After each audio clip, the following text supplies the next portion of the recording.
What's going on, everybody? John on here with you. It's a Wednesday night, December 7th, 2022. How is everybody doing out there today? I'm going to be joined by Cooper Hopkins here, probably around the second period or so, maybe even in the third. We'll let him take over at that spot then or wherever he chooses. But let me give you the starting lineups here tonight as we go between the American and Canadian national anthems. So first for the Minnesota Wild, it's Sam Still, Kirill Kaprizov, and Matt Zuccarello with Jacob Middleton and Jared Spurgeon. It's Freddie Gaudreau with Nick Paton and Matt Boldy, Alex Goligoski and Matt Dumba.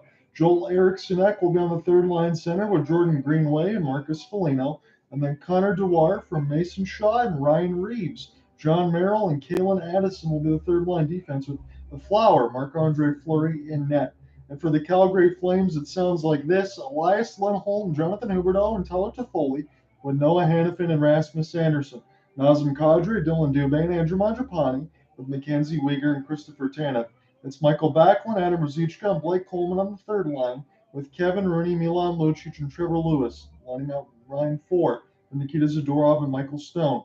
Dan Vladar is expected to get another start in net tonight. That'll be his third straight, as after a few more games, Dan Vladar will be catching up to Markstrom as far as some of those starts, but they're keeping the momentum going. He's been doing really well, and that's what I would expect to continue. So as we're going through the national anthems, I'm going to pull up the box score here. The Minnesota Wild are third in the Central right now with 13-9-2 is their record. The Calgary Flames are just outside of that second wild card with 12-10-3 so far on the season. So 25 games played for the Flames. So a little over the quarter of the season the way done. And the way that I see it right now between these two teams, it's 4 straight wins for the Minnesota Wild. And Calgary has won a few as well over the last few. They have, let's see, they've won 3 of the last 4. They beat Florida, Washington, and Arizona 14-6 in the goal differential in that span. The only loss they had within the 4 games was Jake Allen in a 2-1 win over Montreal. He was absolutely terrific, and I've known that firsthand because being a Red Wings fan, Jake Allen has kind of tore us up a little bit on the Montreal side as well. And for the Minnesota Wild, it's 19-15 in the goal differential.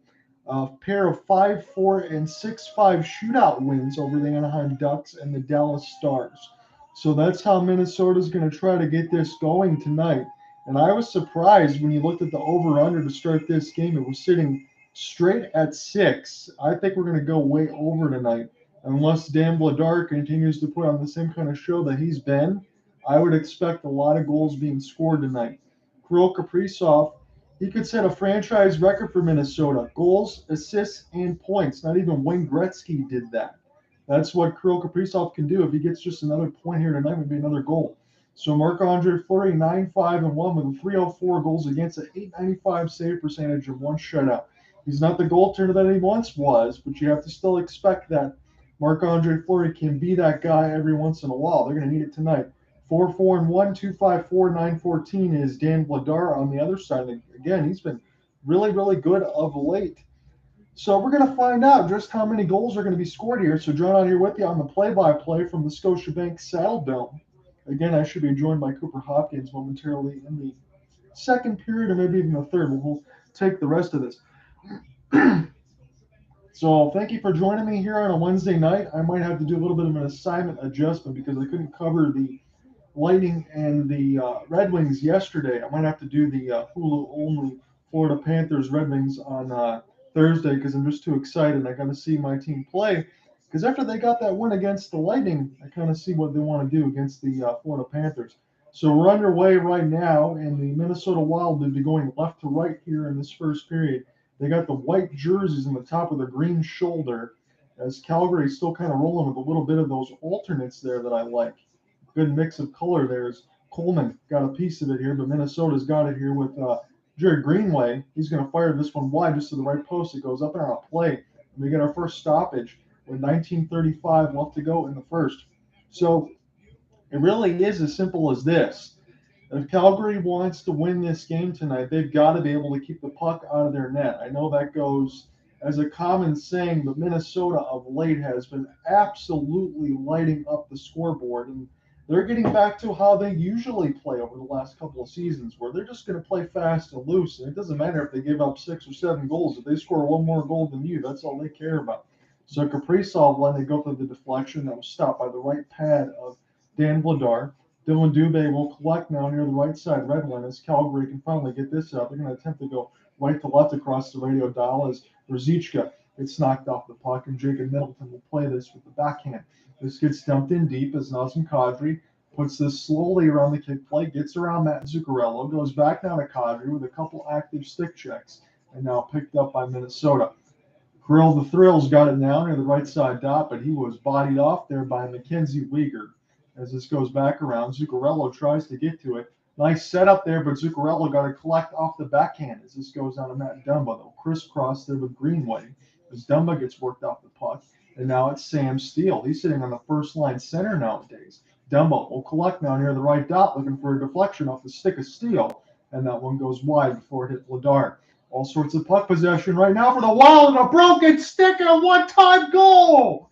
And Minnesota gets right on the board right away. Matt Dumba was so strong, he smashed the stick in half and still scored anyway. That might have went off the deflection of Kaprizov. Either way, it's 1-0 Minnesota on the first shot of the game. So everything that I talked about throughout the beginning of this and the last few stretch of games, as that one got deflected, that was tipped in the air from a Dumba shot. It was Kaprizov. I think they got a piece of it away from Weegar that gave Minnesota the first lead. So there you go. It's another goal-setting record there for Kirill Kaprizov. He can do so again if he gets another assist. A franchise record 7-game goal streak for Kirill Kaprizov. So for all the worries that you had last season about whether or not he was going to sign here, he is the best Minnesota Wild player, period. There's no doubt about it throughout the whole franchise history. He's that dynamic. So he gives the Wild a 1-goal lead as we're just underway here. We're not even 18 minutes in within the first two. So Jonathan Huberdeau will get this deflected over here to Tyler Toffoli as he gets worked off the puck. And this goes on to Matt Dumba. Dumba had his pass, that was Spurgeon, had deflected up in the air, and that actually hit the goal pad of Marc-Andre Fleury, and he had to make the save. So inadvertent clear actually bounced out in front of the flower, but he was able to find it and stop it. That was an incredible shot there by Dumba. But Kirill Kaprizov is just able to keep his stick on the ice at the last second, and upon that deflection, the stick just shattered in half. So Milan Lucic, we've seen this before, as Lewis gets kicked out of the draw. He's got to come back and take this one, and the big man wins it clean again in between the legs. So Milan Lucic, he's pretty good in the face-off circle, apparently. We've seen this many times covering these Flames games. Now toward the right side dot. Flames will have it. It's Trevor Lewis. We'll get this one back. So after the goal was scored, Daryl Sutter's immediate response is get the fourth line out here and try to create some pain. But now it's a 3-on-2 opportunity. Cross pass scores. Minnesota on the board early, and they look lethal.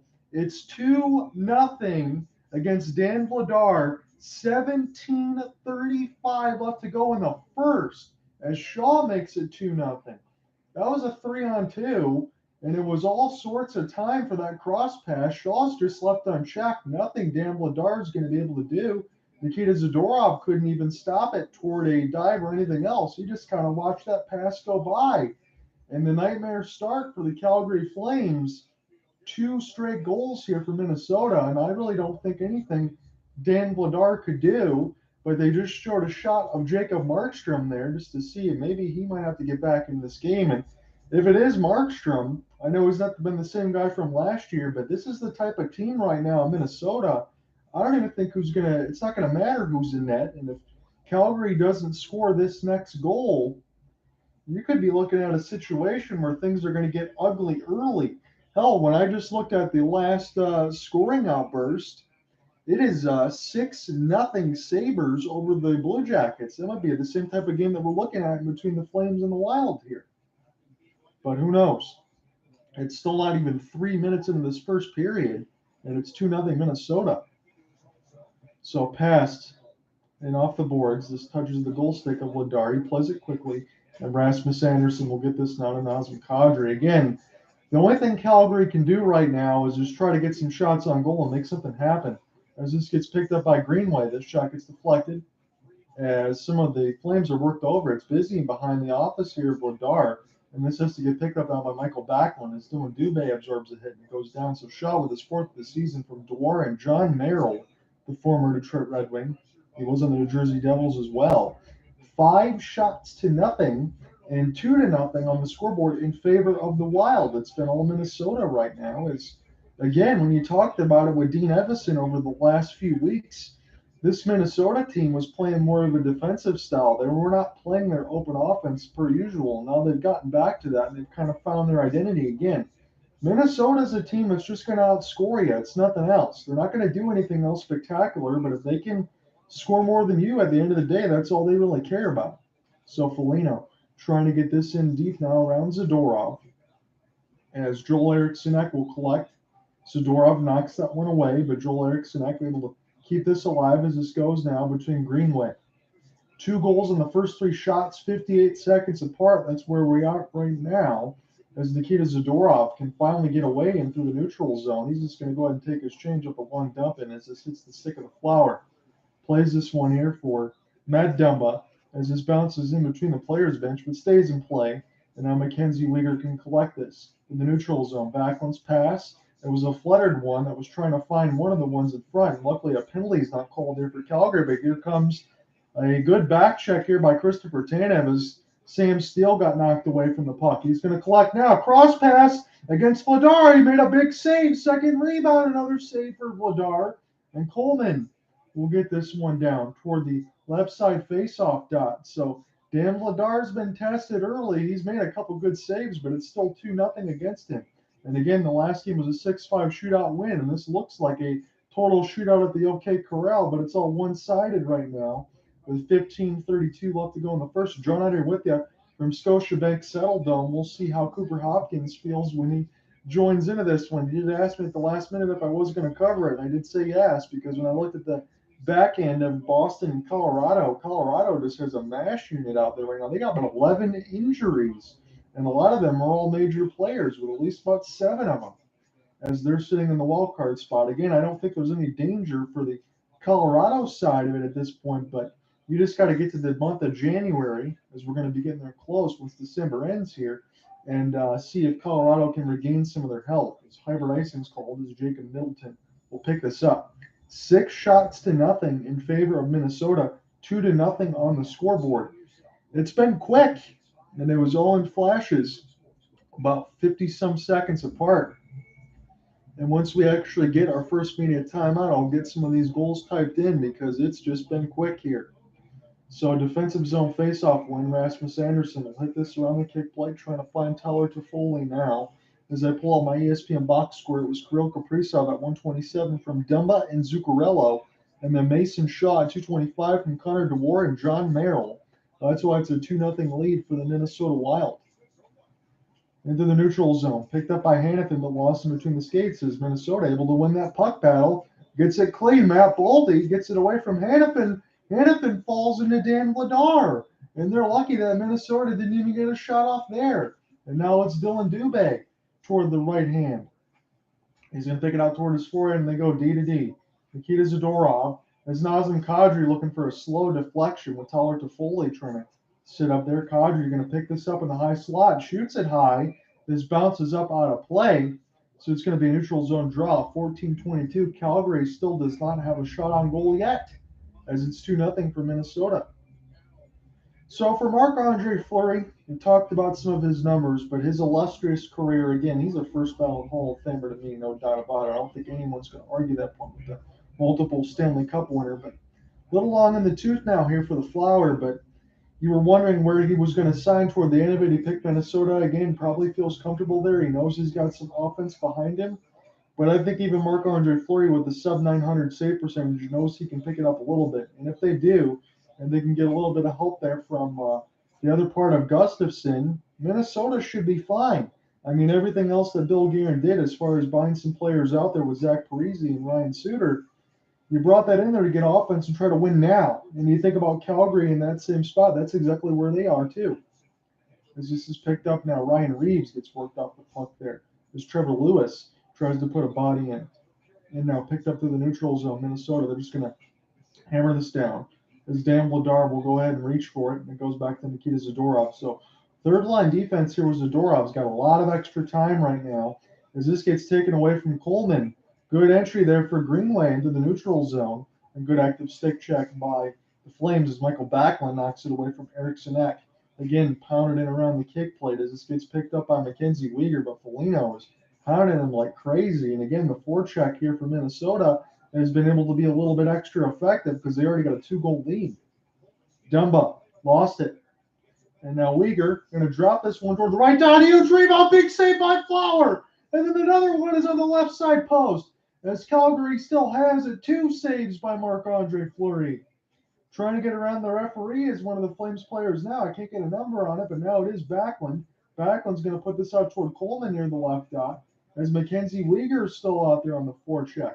Kept alive as Rasmus Andersson, just trying to shovel this one ahead.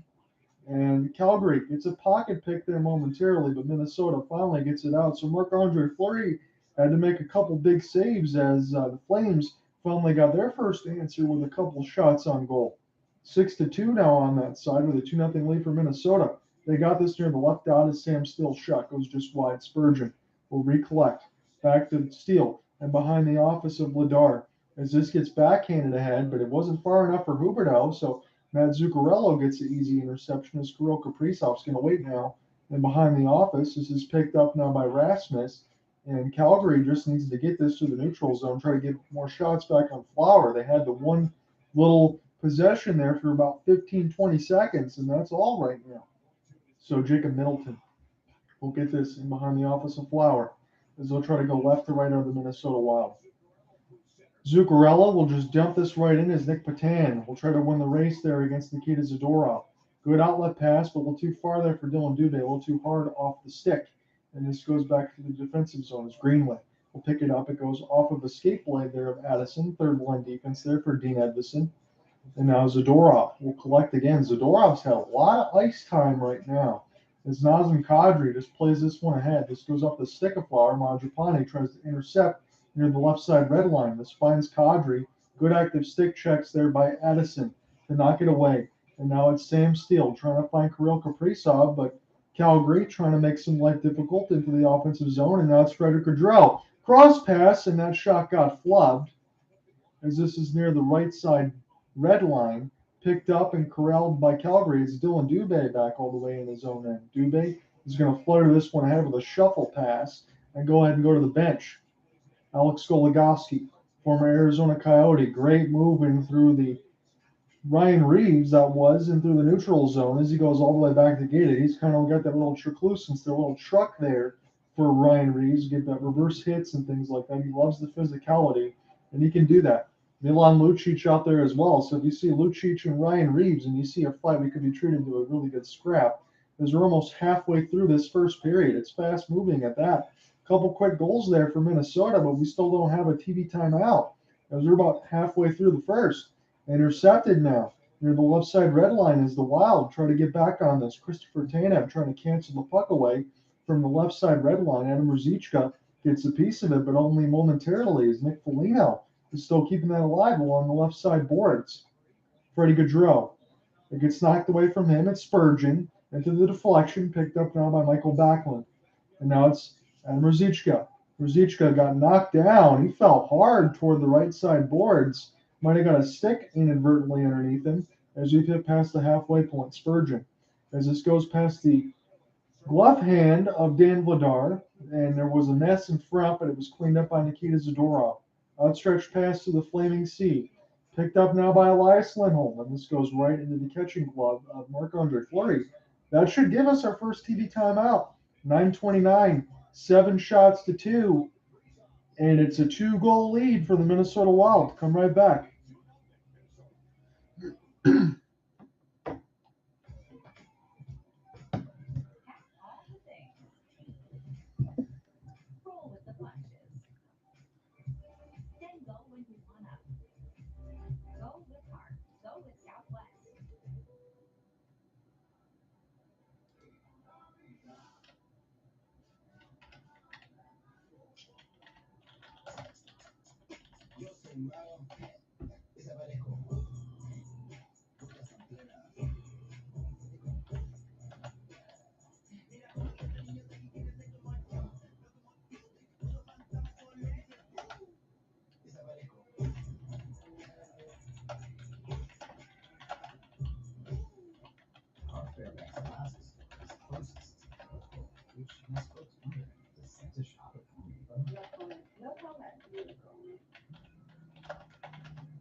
Find everything you need to make the holidays yours, and maybe Santa. At the Home Depot, viewers get more done. Everyone is ready for Monday Night Football. The Patriots take on the Cardinals.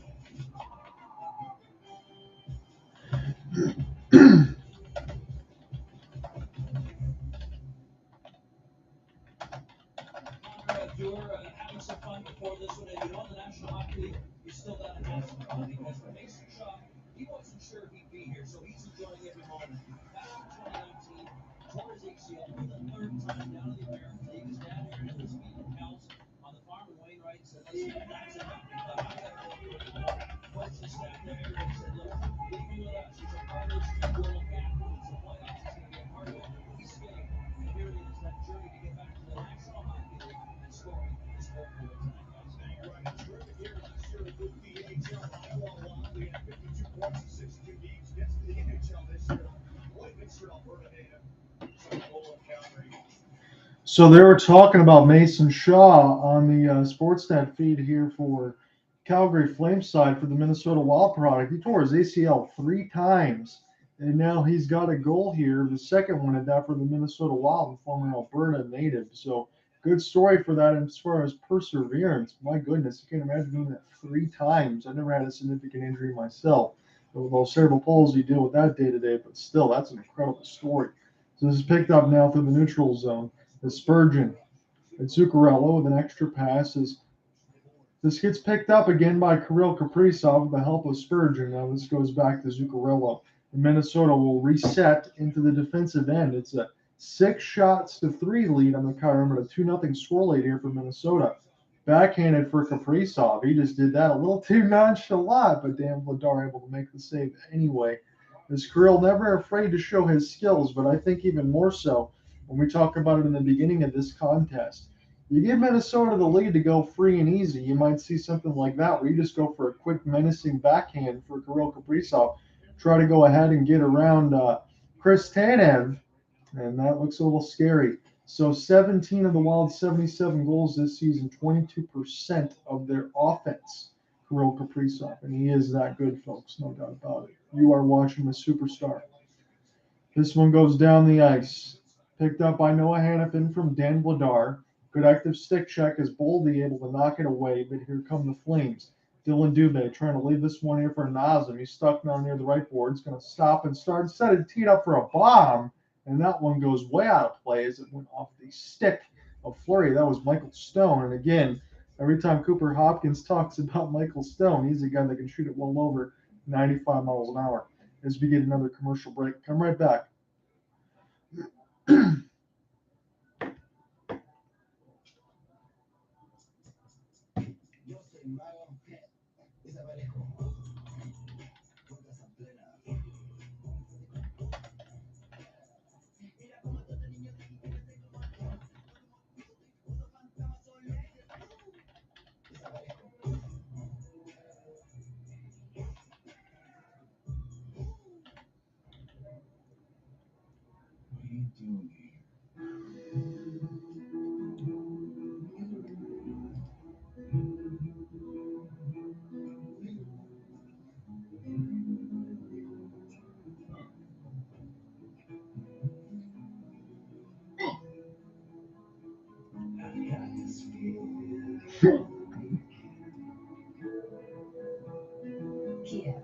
Movement that inspires. At the Home Depot, we have the tools to make holiday magic, especially when it comes to getting the perfect gift. For all those project doing, technology loving, holiday hosting, tool organizing, woodshop working, in your life, and gifts for everyone else in between. Only at the Home Depot, how doers get more done.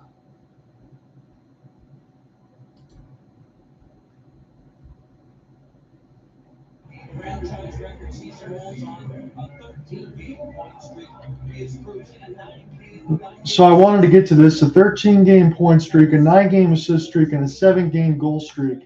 That's a franchise record season all the way through here for the Minnesota Wild and Kirill Kaprizov, and he just keeps building. That's how good this guy is. And I make no mistake about it. When you talk about Connor McDavid, Leon Draisaitl, at least say Connor McDavid's on another level. I'm going to be honest with everybody and say Kirill Kaprizov is maybe one level below that. That's alongside like Nathan McKinnon and everything else. He's that dynamic on the forward side. Fifth in the NHL with 108 points last season. He had 47 goals last year. So Dillon Dube will settle this down across the flaming sea as this gets slammed in. Off the slap shot clear and picked up now by the Minnesota Wild. Spurgeon try to get this one down. As this gets picked up, this gets knocked away there from Dewar. And Nazem Kadri will play this ahead. Marc-Andre Fleury is just going to watch this go by as Mangiapane can go ahead and get his change. And this goes back now for Alex Goligoski in the Minnesota Wild. So Jared Greenway out there as well. It's Adam Ruzicka, the 1-4 checker here as the pass goes along the left side of the boards. Picked up now by Christopher Tanev as it gets intercepted. Calgary's 9-5-1 at home, a 3-5-2 road record. And again, they started 5-1 on the season with a long homestand. The first 9 of 10 at home, and a 10 straight Alberta province homestand.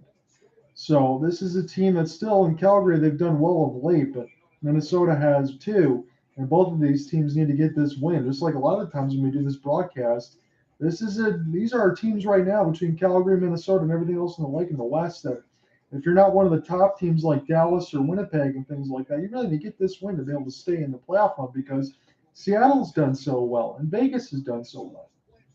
So Flames are going to get the first power play of the game. Number C is going to go to the box. A little bit of non-believing shaking. I think that was John Merrill, because I do remember his face. He got a piece of kneeing there for Adam Ruzicka. So a little knee-on-knee collision. That doesn't feel very good. He didn't get any of the puck. So that's going to give the Calgary Flames a 2-minute minor power play. So kneeing at 13:23 for John Merrill. I don't see that too often on my screen.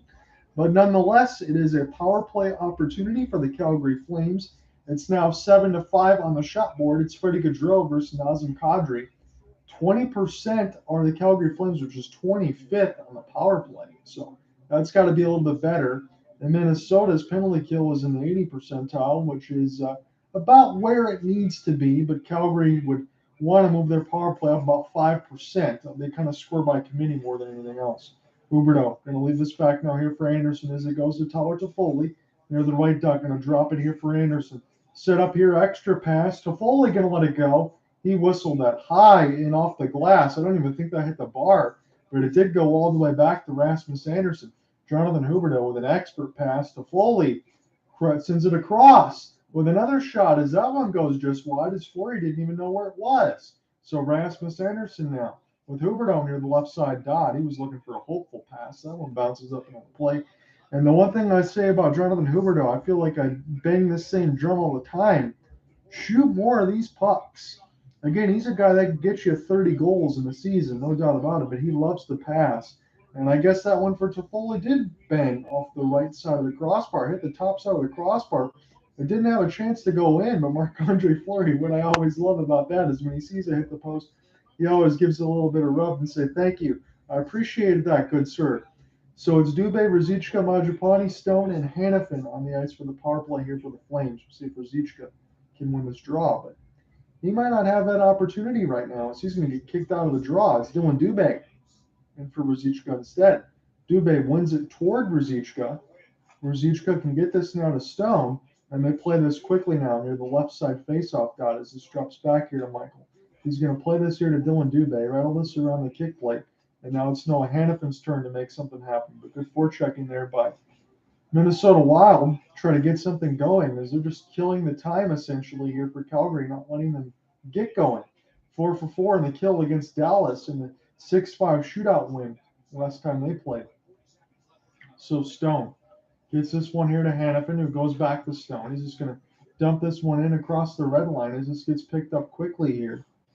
And Hanifin can't hold it in, but he'll get all the way back to go ahead and play this here, and it's another opportunity. Dillon Dube overskates the puck, stays with it though, and Mangiapane enters a little too quickly off sides. So Minnesota did exactly what they needed to do so far through 1:40, and that was just get an active stick check in the way to attempt to slow down Calgary, get them to overskate the puck a little bit. It's not all about body hitting all the time, not about the checking and the mashing. It's about getting in the correct position, getting in the stick lanes, and kind of bothering what the offense is trying to do. And that's what Minnesota's done so far. 529 wins and 955 career games played at 258 goals against and a 913 save percentage. So his numbers are nowhere near as what they used to be, but you can expect that at this point because Flowers getting a little older here. But again, that speaks to the astute of time that Marc-Andre Fleury has been so good throughout the whole portion of it that you know he's a first ballot Hall of Famer, multiple-time Cup winner there. And you really thought he could have got one with Vegas against the Washington Capitals in their first year because he was the guy that really got them that far, even though that team was the darling at that time in their first season. But Marc-Andre Fleury is that good. So picked up now by Weegar. The power play is going to end for Calgary. There wasn't much going on that one, but they do get the offensive zone. Shot is quickly there, picked up by Huberdeau. That was Toffoli that tried to let one go. Huberdeau trying to just make something happen, but he got canceled off the puck. Stillable got canceled off again as he got knocked down. And I think the Minnesota Wild, maybe Matt Zuccarello, are going to go back to the box. 4:21 left to go in the first. Couple of sticks that were in the wrong spot. I think Calgary's going to go right back to the power play as Huberdeau got knocked down twice. And this will put the Flames back to the power play when we come back from the break.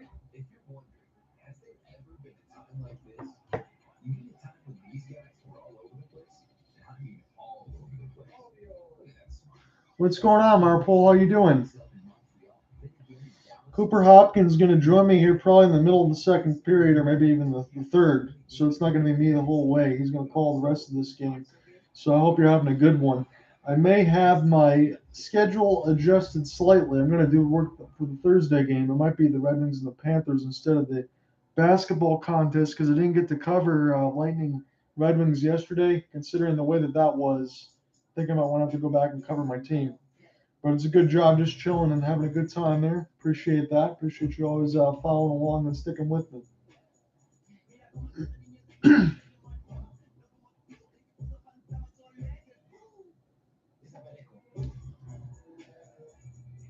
So we're going to go around the league here momentarily. Got about another 4 minutes, 21 seconds right now in the first period. There are some interesting score lines around the NHL right now. There's a few games going on. We'll go around baseball as well. There's been some interesting pickups alongside the MLB hot stove. I know that too. I thought Judge might get closer to $400 million. Still, he gets to settle for $360, so not a bad payday over 9 seasons.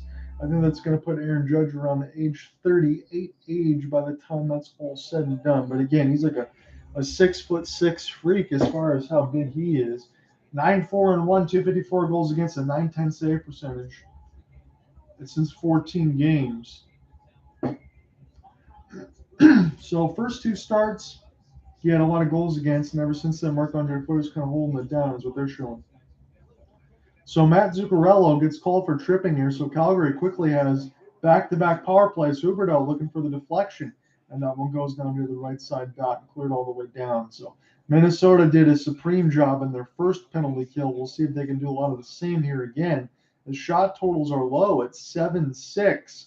I thought as the over-under started at 6, we might really hit that over button, but again, the activity level as far as these shots on goal have been very limited against both of these goaltenders. So that quick start that Minnesota had, that could hold up if Calgary doesn't make something happen. Although we got tons of time, but the power play so far the first 2 times has been telling, as the Wild are going to try to go 7 for 7 in their last kills over the last couple of games if they get this one.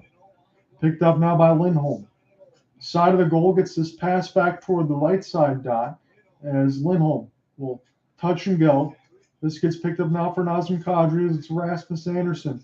Now a shot for Toffoli. He was looking for the left side of the bar, but Marc-Andre Fleury was just waiting over there. The Flower had good position.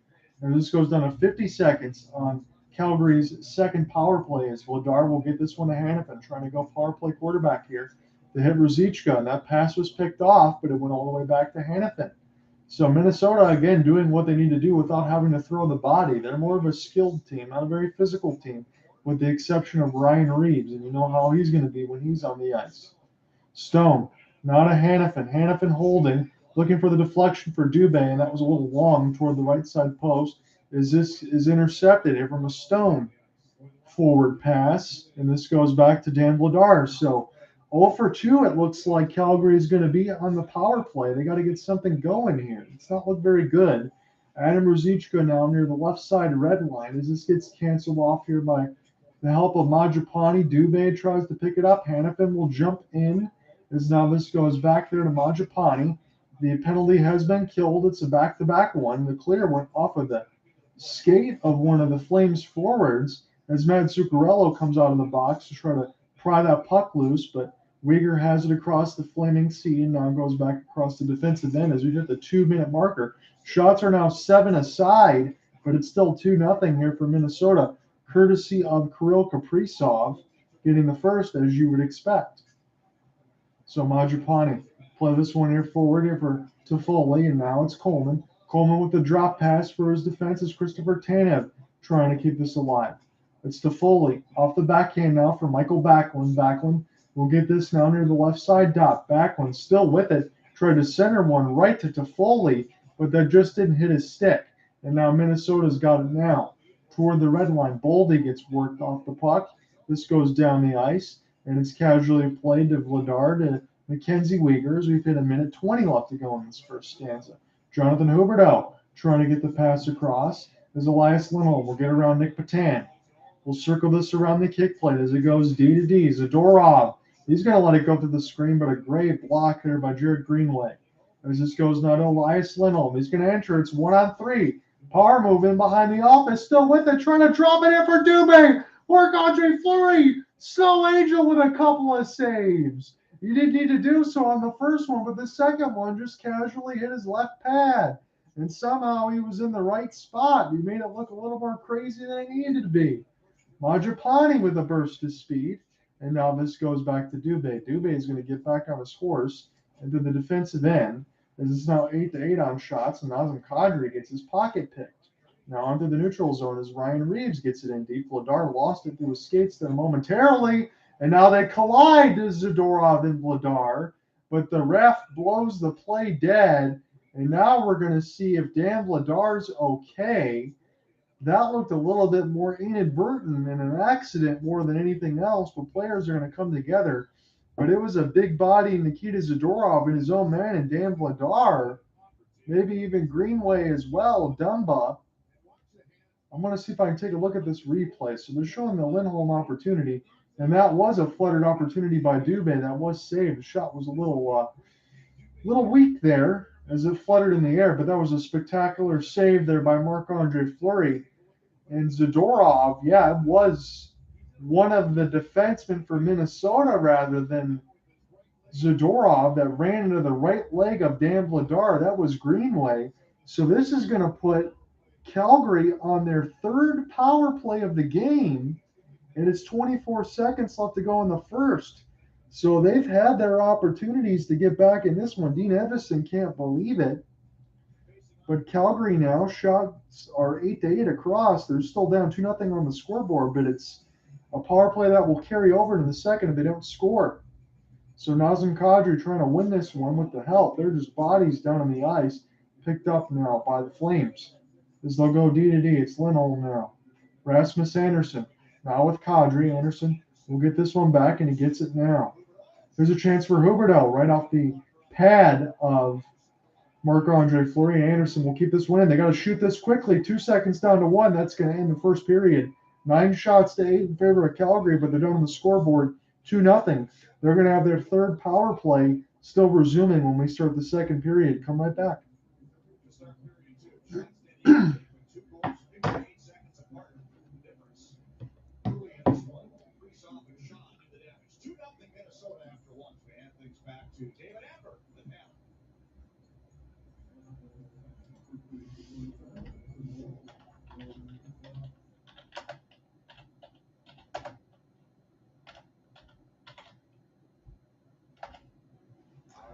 I already have the goals typed in here, so we're just going to go ahead and give you some team stats, and then we'll go a little bit around the league.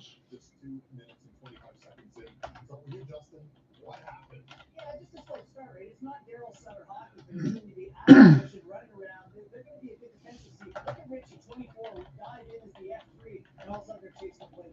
Stone. He's on the back check. And then decides he's going to turn and skate backwards. Shaw's all off. So Calgary does have a 9-8 lead on the shot board, 7-6 in hits and 10-8 in faceoffs. A little bit marginal there, but they're down on the scoreboard 2-0. It was courtesy of Kirill Kaprizov, first at 127. It was a deflection there from Matt Dumba. Kaprizov got his stick on the ice at the last second, and the twig broke in half completely. But Minnesota got on the board first, and then about 58 seconds later, Mason Shaw at 225. Again, they mentioned he tore his ACL 3 times. Former Calgary native Mason Shaw gives Minnesota the 2-0 lead with a shot that gets past Vladar with 2 goals for Minnesota in the first 3 shots, and that's where we stand right now after 1. It's a 2-0 lead for the Wild over the Flames. Again, the Wild come into this contest. I'll pull up the standings here really quickly before we go around the league. Cooper Hopkins should be joining me sometime in the second period, maybe even for the third. So let's pull up these standings here. So coming into tonight, Calgary is just outside of the playoff line with 27 points. That ties them technically with the Colorado Avalanche and the Edmonton Oilers.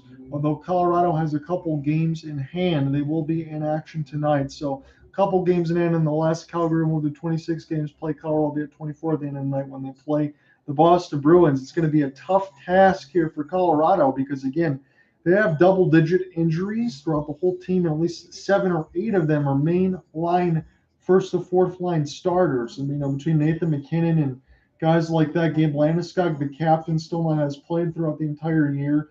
The only ones they have left on their main Stanley Cup force right now from last season are Cale Makar and Mikko Rantanen.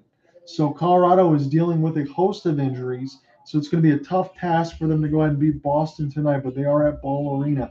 So Calgary is just outside of the playoff line, and Minnesota is barely hanging on to third in the Central.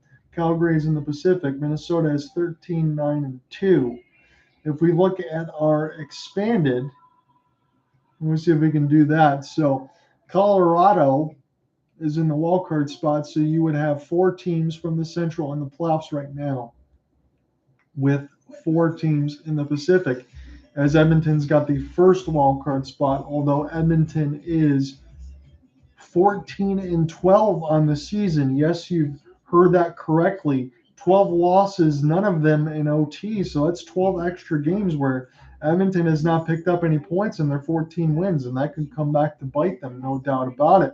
When you think about it, and again, I know this is a different team in a different conference, the Red Wings only have 13 wins in 25 games, but they have 5 overtime losses and only 7 regulation losses. So it's still 5 other games where they picked up at least 1 point. In comparison, when you think about the Edmonton Oilers, they're 14-12. There aren't any extra points to pick up. You could think about 5 or 6 extra points in the standings right now. They could be a few games ahead and be breathing a lot easier. So that's just the way it goes right now. You want to get that Gary Bettman extra point.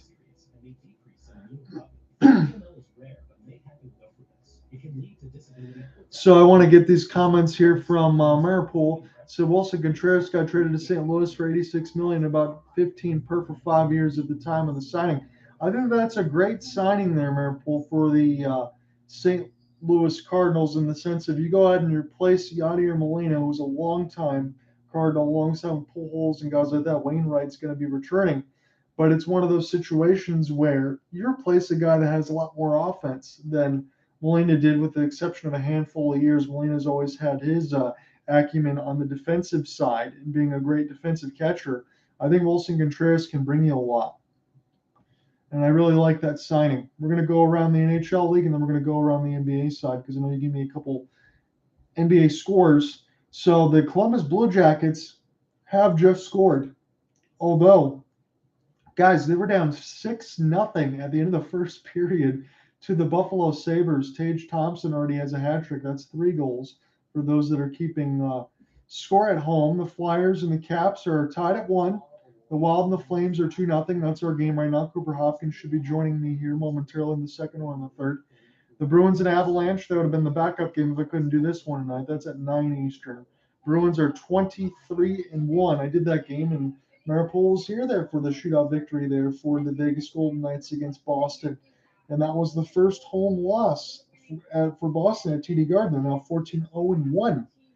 Coyotes and Oilers, that should be an easy one there for the Oilers. And for the Coyotes, they did play Calgary pretty tough. They are known to play pretty tough. I think they would be, if they lost tonight, 4-7-3 on their road stand and their 14-game road stand. That's pretty good considering what the Coyotes were supposed to be this year. And the Connor Bedard watch, they play teams difficult, but they're going to end their 14-game road stand, which is tied for the longest in the NHL tonight when they play the Oilers in Edmonton, Alberta at 9:30 Eastern. Couple late games, TNT, Rangers, and Golden Knights at 10. Gerard Gallant, they say he's on the hot seat. 10:30 is Canucks and Sharks. That was an absolutely wild game a few days ago between the Canucks. They were down 4-0 to the Montreal Canadiens. They came back and won the game in overtime, 7-6. So let's go around the association here in the NBA. So one local scoring right up for me that I'll have to get squared away when this game is done is the Pelicans and the Pistons. Pelicans have a 46-40 lead over the Bad Boys, although you can't really call them that anymore. It's the Clippers and the Magic. Clippers got a 78-71 lead as the Magic, I believe, are going to lose, 10 straight or 15 straight? I think it was 15 straight for the Magic, as they're in the Victor Wembanyama watch. He's supposed to be like Giannis, but also being able to shoot threes. I'm not comparing him as far as the physicality size of it, but the size of it, yes. That is what Victor Wembanyama could be. Brooklyn Nets all over the New Orleans Charlotte Hornets. I got to get my teams correct. Brooklyn Nets 84-67 with the lead, trying to go to 14-12 and 9-5 at Barclays. It is a 53-41 lead for the Knicks over the Hawks at half. The Raptors destroying the Lakers. That's no LeBron and no AD tonight. 72-52 with a 20-point lead with 8:34 in the third. It is the Bulls beating the Wizards 47-42 with 2:42 in the second. As Maripol had told me, I'm going to give you this official update here. 1:22 in the second. It's the Grizz over the Thunder. 15-9 on the season are the Grizz, 9-2 at home. Bucks barely beating the Kings right now, 61-59 with a $1.48 in the second. Pacers, Timberwolves, it's all Timberwolves right now, but their record is not what they would expect, considering when you trade 5 firsts for Rudy Gobert, which I always do one of these when you think about that, because it doesn't make any sense to me. 48-27, they have the lead over the Pacers. Pacers above 500. So every other team in that Central, I believe, let me look at the NBA standings. Every other team in the Central there should be above 500 with the exception of the Pistons. So let's go by division.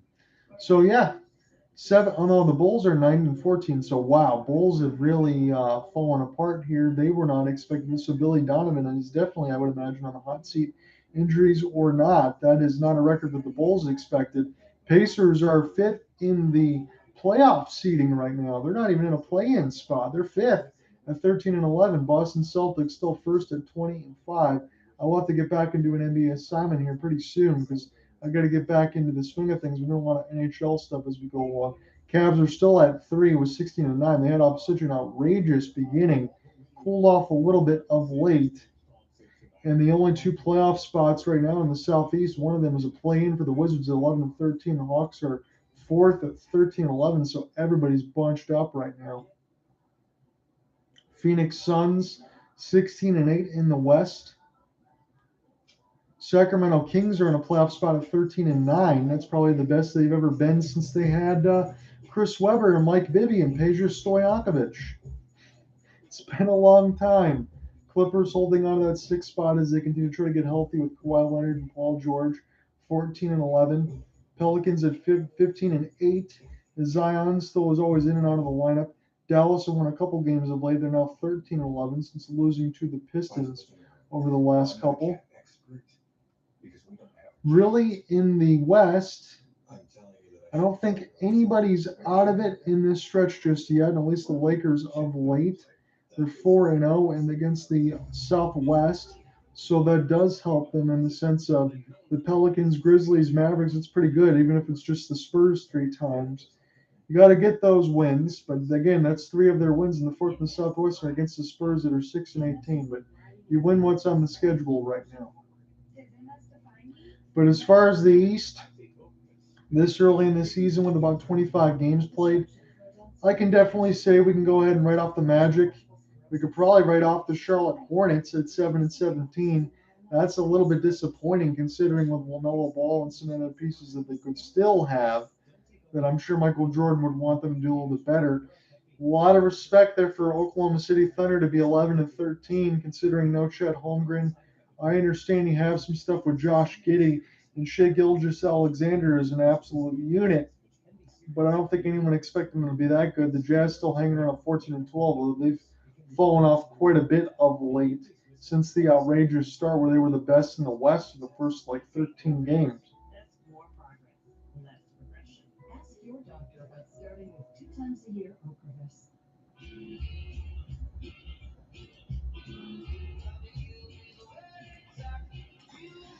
We're still going to go around the league here. Let me, I don't need to switch any other games. Let me look up some baseball news. Get myself updated.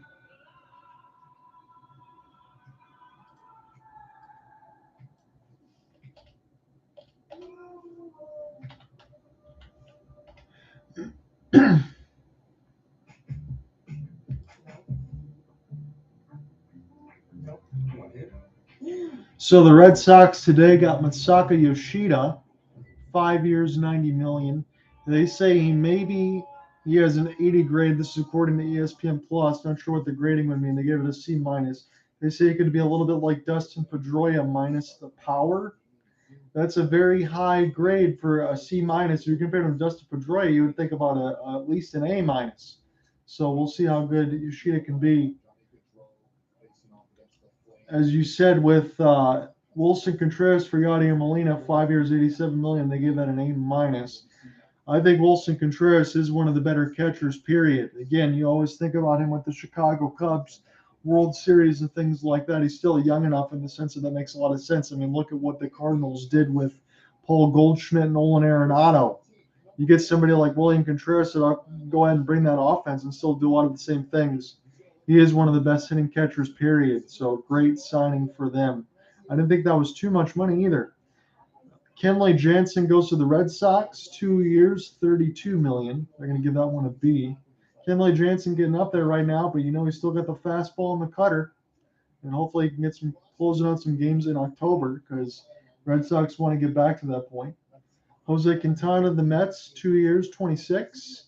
Nothing too bad there. That's a safe signing. Aaron Judge, 9 years, 360 to stay with the Yankees. It's an A minus grade. I don't know how you can give anything other than an A plus because Aaron Judge, you can't expect him to go anywhere. Jamison Tyone to the Cubs, 4 years, $68 million. That's quite a bit of money there for Tyone. And the Cubs really aren't in a spot yet to compete, but they do have Tyone, so they're going to hope that he stays there for a little bit. Giants get Mitch Haniger, 3 years, $43.5 as he leaves the Mariners to go to the Giants in the offseason. They gave that one a C. Phillies get Taijuan Walker, 4 years, $72 million. He's a pretty decent pitcher as long as he can stay healthy. When he stays healthy, he's exceptionally good. He's got a little bit of everything. He can throw more than 5 pitches. Solid pitcher all the way around. Cubs get Cody Bellinger, 1 year, $17.5 guaranteed. I don't see anything wrong with that for the Cubs. You might be thinking about Jamison Tyone and maybe wonder, but Cody Bellinger, why not take a chance on the former MVP? He's not what he once was, but he's still young enough. Maybe he can turn it around. They can figure something out. Guardians get Josh Bell, 2 years, $33 million. I really like that signing. He does have an opt-out after this coming season. B plus though, he can hit both sides for power. So the Padres went all in. Remember last season with Hader and Bell and Juan Soto, and they already lose Bell. As Guardians get Bell for a decent term, I think. They don't really spend a lot of money. 2 years, $33 million. That sounds pretty good to me. Phillies. What was it? 11-year deal, $300 million, full no trade clause for Trey Turner. As long as Trey Turner stays healthy, you know what he's got about that speed, that average. He can hit and do a little bit of everything. He can play a quality infield as well. Phillies were close last year when they made the World Series and lost, I should say, a few months ago to the Houston Astros. No shame in that.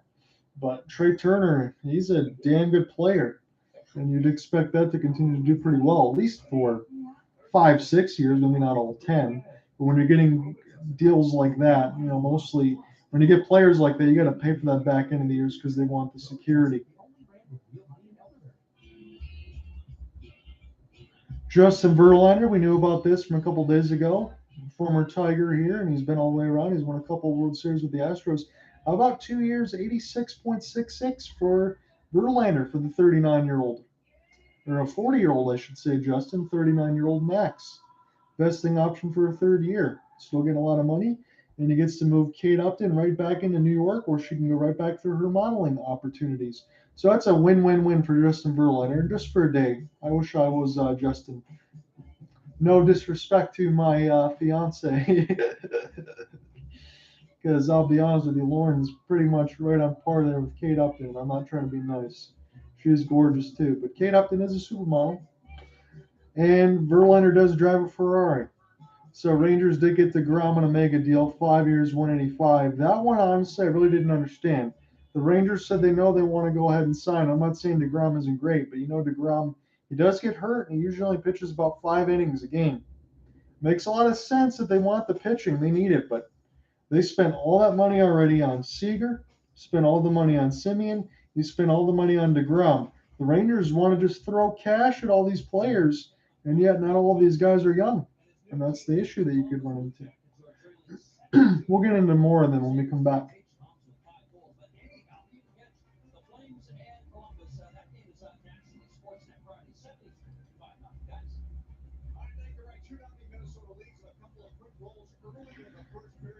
So I hope you guys enjoyed that look around. That was a busy intermission there. I appreciate you, Maripol, for hanging around here with me.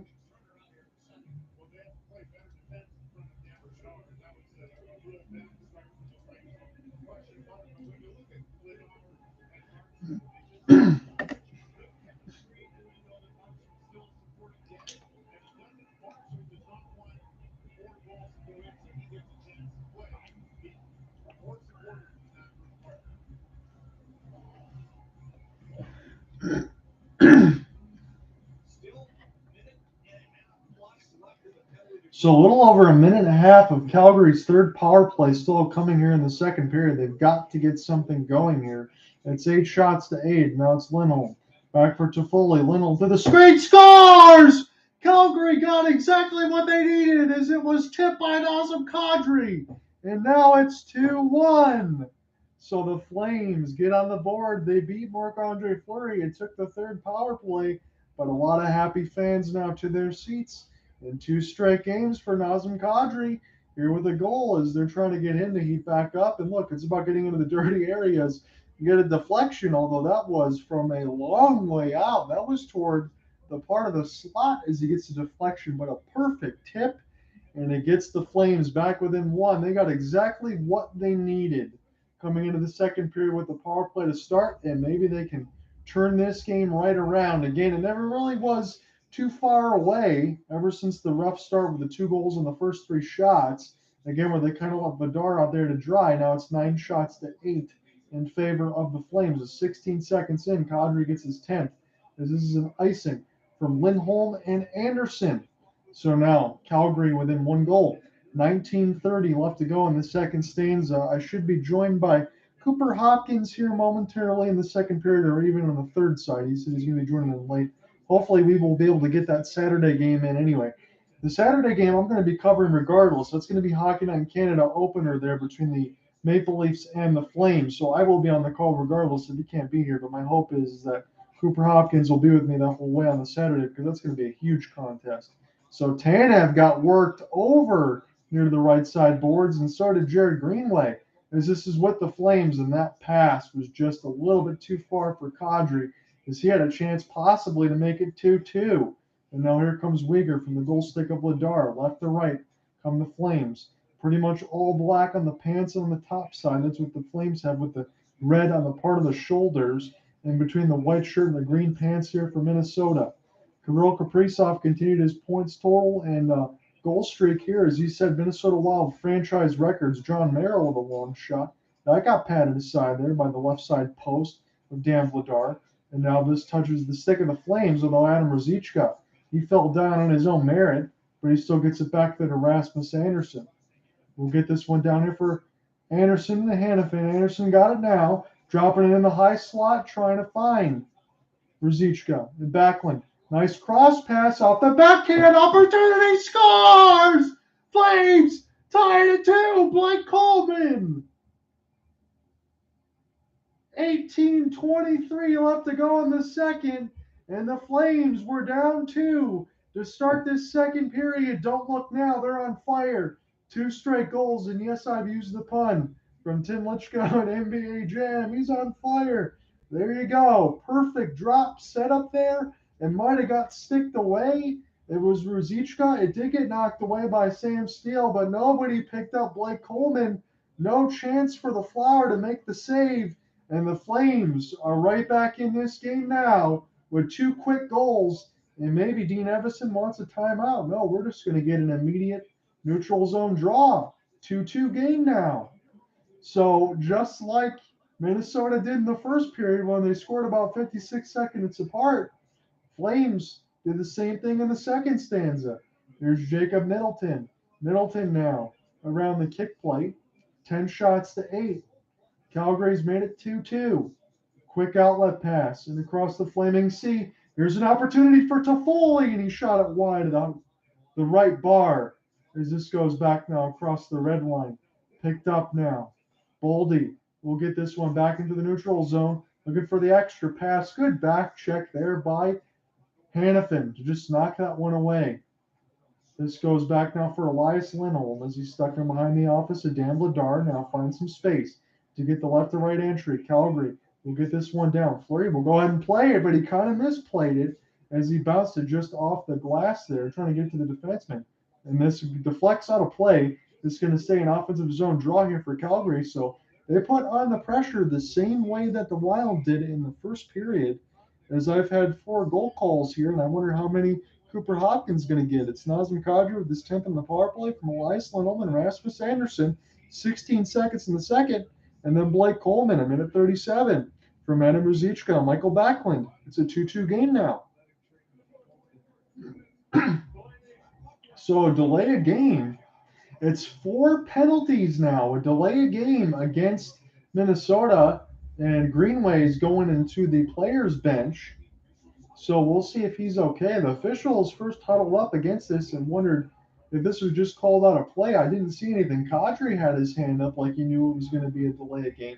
This is the 4th power play here for the Flames. The Minnesota Wild don't have one yet, so this always leads me to believe the next one's probably going to Minnesota. That's how I end up always saying it. So Matt Dumba is guilty for clearing it over the glass for delay of game. So Flames on their 4th power play, they're 1 for 3 tonight. Rasmus Andersson faked the slapper. Going to play this one back here to Jonathan Huberdeau, looking for a cross-crease deflection there with Tyler Toffoli. As this goes back to Huberdeau. Toffoli with a quick shot. He fired that way wide. Rasmus Andersson keeping it now into the right side blue line. Lindholm, he just puts it in toward the blue paint. As this goes back to him now. Rasmus Andersson scores! 3 straight goals for the Flames! Another power play goal! It's 3-2! And Marc-Andre Fleury's got his head down. I think this was tipped by Tyler Toffoli. So a couple defenseman opportunities that were tipped. The very first was Dumba from Kirill Kaprizov, and now it's a blast from Rasmus Andersson off a Lindholm give. And Toffoli, I think, got a piece of that before it ever hit Marc-Andre Fleury. I'm getting a third look at it now. That might have bounced off his body and went in, even off the high part of the stick. I want to know if it's a stick that was a little too high. I think that might have just bounced off his body. And it's a 3-2 lead for the Calgary Flames. They've got 4 power plays. They've scored 2 on them, 4 straight. They scored on their last 2. And Calgary has scored 3 unanswered goals in this second period, as it's immediately shot in the players' bench. So this was the goal scoring that I was expecting, but the stops and starts that we've seen, it was 2 straight goals for Minnesota, and it looked like Calgary couldn't get anything going. But at the same time, you go into the start of the second period, now Calgary looks like Minnesota did, where everything they're firing at the net is just going in. So now we'll see what the response is for the Wild, because this is a Wild game, pun intended, as this goes back now to Marc-Andre Fleury, intercepted now by Coleman. 3 straight goals here for the Flames, and they want more. It's just a 1-goal lead. Michael Backlund will play this as this gets slap shotted near the left side blue line, and now it's near the right side dot. Coleman, this gets gloved down by Stone and immediately fired, but this is right into the pads of Flower, and he makes the stop. 16-16 left to go in the second period. What if I told you this period started with a 2-0 lead for the Minnesota Flames? What would you say now? As it's 16-16 still left to go in the second period, and now it's 3-2 Flames. And that almost got deflected again, but Flower able to find it and make the save, as Stone does not hesitate anytime he gets a chance to fire some shots on goal. Goals against average is hurting for both of these netminders. 3 goals on 12 shots for Calgary, 2 goals on 8 shots against Dan Vladar the other way. Tanev to the tip and a deflection, and what a stop there by Flower, as we'll do it again. That was a really good save there, and all he could do is smile on that one a little bit. Right off the draw, Calgary wins it. They drop it right back. Tanev, he gets the deflection there as this goes off the stick of Mangiapane and right in the webbing of the catching glove. Another face-off win. It goes right back to the same spot here for Tanev. This one around the side of the goal. And now back around again for Tanev near the right side dot. As Calgary all of a sudden humming. Picked up now by Nazem Kadri, left by Mangiapane, and now Kirill Kaprizov. He's got to be fresh alongside with a lot of Minnesota players who have not spent time in the offensive end in this period. Good chip ahead by Calgary as they have the flaming C, not the little blasty logos this time. Picked up now by Sam Steele. Going to drop this one for Kaprizov off the backhand. He's dangerous. But now here comes the Flames. It's a rush. It's a 3-on-1. Cross pass. What a stop by Marc-Andre Fleury near the right side of the bar. A 3-on-1 opportunity. And I thought the Flames would score on that one, but they did score 3 in this second period with 15-15 left to go in the second. Pass is hopeful. And this is almost intercepted there dangerously as Matt Dumba will leave this now. It's 5-0 on the shot board in the period alone for the Flames. They've scored 3 as it's now 3-2. And we still got plenty of time left to go in the second. We're not even close to the halfway point yet. John Merrill will get this one now. Steele tries to get it at Foligno. Good save by Vladar, as that was right in the middle of the slot as DeWar and Anderson come together a little bit. So does Mangiapane and Backlund. Just to exchange a little bit of pleasantries. Good save by Vladar, though, right in the middle of the slot. It was a quick attempted spin there by Kirill Kaprizov. And then the other way, it was a 4-on-1. It was Nazem Kadri getting this puck in, stick handling, getting the drop pass across, and that was a great save by Marc-Andre Fleury. So after giving up 3 of them, a couple of those opportunities that could have easily been 4 or 5, Marc-Andre Fleury has made the save. Vladar 3-0 record in the last 3 starts, 2 goals against, a 928 save percentage. Save percentage is hurting a little bit right now because he hasn't a lot of opportunities to save, but he's going to take that 3-2 lead as Vladar's been really good. Toffoli, long shot goes right into the bread basket of Marc-Andre Fleury. Bounced and fell right back in his glove as he shrugged his shoulders. And we get a little bit of a commercial side by side. So quick goal reset, and by the time we get a commercial break, I won't have time to type all of these ones in. Kadri on the power play, his 10th from Elias, Lindholm, and Rasmus Anderson, 16 seconds in, and then Coleman is 5th from Lucic and Michael Backlund, and then Tyler Toffoli on the power play side as well from Rasmus Anderson and Elias Lindholm. And it happened quickly. So 16 seconds in, a minute 37 in, and 3:11 in. 3 straight goals. 12-2-2 when scoring 3 or more goals. 0-8-1 when scoring 2 goals or less. So Score 3 goals or more. That is the key for success here for the Flames. And when they don't, they're probably going to lose. That's what that tells you. So this is now through the neutral zone. Battled for by the Calgary defense as they chip this one just ahead. But this is kind of stuck near the players' bench as this gets picked up now by Matt Zuccarello. We'll dump this around the kick plate. Matt Boldy trying to find some space, but he spun and it went too far back. Boldy almost able to get an interception with some help. But this falls back to the Wild. They get a chance to set up a nice slot. Vladar with a big save. And now another opportunity. That one bounces in between a couple of Flames. They got to get this one out. His body contact was everywhere between one of the Flames and one of the Wild that are just stuck holding each other near the Flames' defensive side. And this goes now back to the captain, Jared Spurgeon. Spurgeon will get this one down as Shaw tries to be the first to it. And this is busy as this is stolen in behind the office of Vladar. Kept in now between the right side blue line. This is the Wild with an opportunity as it's Boldy again. Boldy trying to get worked over here by Michael Stone. Stone trying to hold the jersey at least. There's no call on that side as he got rid of that hand quickly. That's exactly how you got to do it. You might be able to hold for a second, but you can't leave it there. Lindholm will spin this one around here for Stone. Picked up now by Tyler Toffoli. Was able to get that one out nicely. Drop pass here for Lindholm as this bounces in between Mangiapane and picked up now by Spurgeon. Spurgeon going to leave this here. Greenway now. Kaprizov as this goes back between Dumba. 4-0-1 record in the last 5 games versus the Wild. They like this matchup, and this has been a fun, high-scoring matchup so far. Sam Steele fell right back to Dan Vladar, but the camera didn't cut in time for me to see it, but he found the puck anyway. We get a stoppage. Come right back. We'll call more of it. 2:37 left in the second.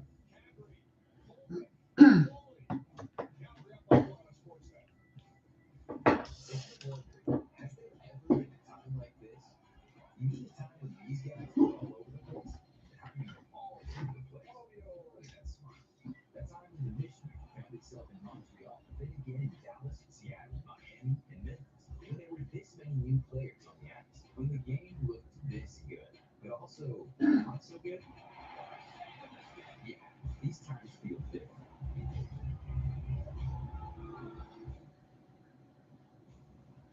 Hey, thanks for helping me out. Of course. You can easily get helpful customer service over the phone or on the Progressive app. Pretty much anywhere. Even at the library. Or the coffee shop. Get great customer support at the park. Or at this coffee shop. So is one of these places going to be my car then? Right. Even at your car. Come on, I saw you eyeing these phones earlier. Yeah? You get it.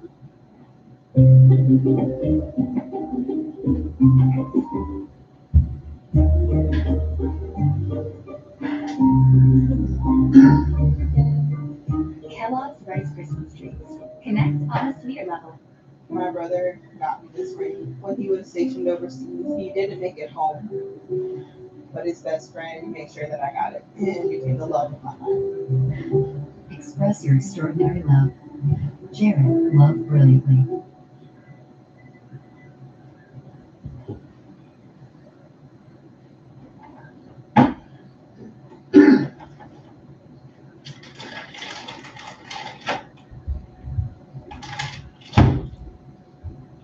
Started off by Nazem Kadri on the power play. 60 seconds into the second period, it's scary. That way Minnesota scores. It's good off the second period, 2-2.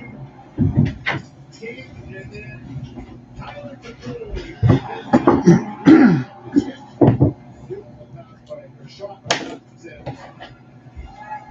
So we're back into the official action right now. It's 3 goals in the span of 2 minutes and 55 seconds. Calgary's now got the lead. They started this second period down 2-0. It's now 3-2 as the pass goes to Zuccarello on the defensive end. He gets rattled by Dillon Dube, picked up now by Jacob Middleton. And this is going to be a penalty, a cross-checking one at that against Dillon Dube. And Daryl Sutter does not like that because he knows you just can't do that. Minnesota's power play is pretty dangerous, especially when you have Kirill Kaprizov on that side of it. I'm not going to put them on the same level as Edmonton, but they are in that caliber as far as doing some damage. And I think that was a pretty easy call on my part in the sense of not trying to toot my own horn, but 4 straight power plays for Calgary. You think any kind of infraction is going to go the other way against Calgary now if we get 4 straight power plays. So we'll see what the 10th power play can do right now at 25%. As Calgary does the first part of their job, they get this defensive zone draw and get it down to the ice here to Flower. So Flower going to leave this here, and we'll see who will quarterback this right now, as this is usually some time for Dumba or Greenway or Kirill Kaprizov. See how their power play is going to end up working. Is Kaprizov going to gain the entry? He's going to toe drag through a couple defenders here and just buy some space. Zuccarello trying to keep this alive. And boys, he had a career resurgence since playing with Kirill Kaprizov. Not to say that Matt Zuccarello couldn't be successful anywhere else, but you love playing with players that when you can play make and they're dynamic and can score, sometimes it fits like a glove. So Zuccarello gets this long pass here to Kirill Kaprizov. That got deflected there nicely as Trevor Lewis got a piece of it. Blake Coleman gets it cleared down the ice. Flower got to be quick about it because there was a good forecheck there by Calgary, but they do get it out. The defensive zone now fluttered down, glove down. Here's a chance now shorthanded. Blake Coleman looking for the toe drag entry. He got his pocket picked by Kirill the Thrill. As this goes now for Matt Boldy. You got to be careful with this guy. Pass gets picked off, and now it's Coleman again with an opportunity. He shot it really wide toward the right side red line, but he's just trying to kill time as he's got a couple of interceptions. He's been a really good PK player right now throughout this first power play for the Minnesota Wild. As this gets dumped down the ice, Dan Vladar hasn't had much to do for a while. He finally gets to go back behind the goal cage and play one as this goes back now down to Flower. It's Jared Spurgeon. 20 seconds left to go in the Minnesota power play is now Nick Patan. We'll play this toward an open wing. Boldy will get this now. Picked up here for Spurgeon. As now it's a chance. Sam Steele. He's going to drop it off. Spurgeon now back to Steele with the left side dot. Now back to Spurgeon in the high slot. Lets the Ripper go. And the power play is going to be killed, although it's still Minnesota puck possession right now. So it is 0 for 1 out of the Minnesota Wild, while the Flames are 2 for 4, although they're dangerous in the high slot. And now this is finally picked up by the Flames. We're getting close to the halfway marker now as we hit the 10:05 part. As Dillon Dube took a stick to the mouth. No call there as he just got back out of the sin bin for a cross check. Flames will try to go left to right as Dube's pass gets deflected across the flaming sea. Although they do pick it up, it's Nazem Kadri now as he gets around Alex Goligoski. Trevor Lewis trying to keep this one alive across the kick plate. And now picked up by Brandon Tanev. Tanev, lazy backhand pass, gets picked off across the Calgary logo. And Adam Ruzicka lost it in between a couple of skates. It's loose again, and Dan Vladar bails them out. There's a cross check there by Ryan Reeves on Lewis. That was allowed to go. Old Vladar saw it all the way, and he held it. So dangerous there was Minnesota over the last couple minutes, but they couldn't make nothing going on the power play. 9:33 left to go in the second. Come right back.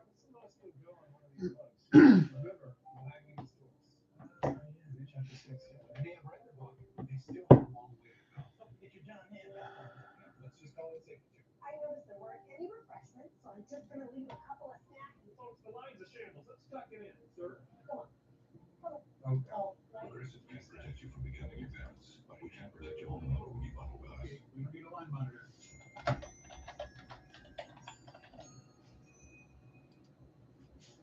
Hey, Tristan! Hey, Alexis, play the lady music.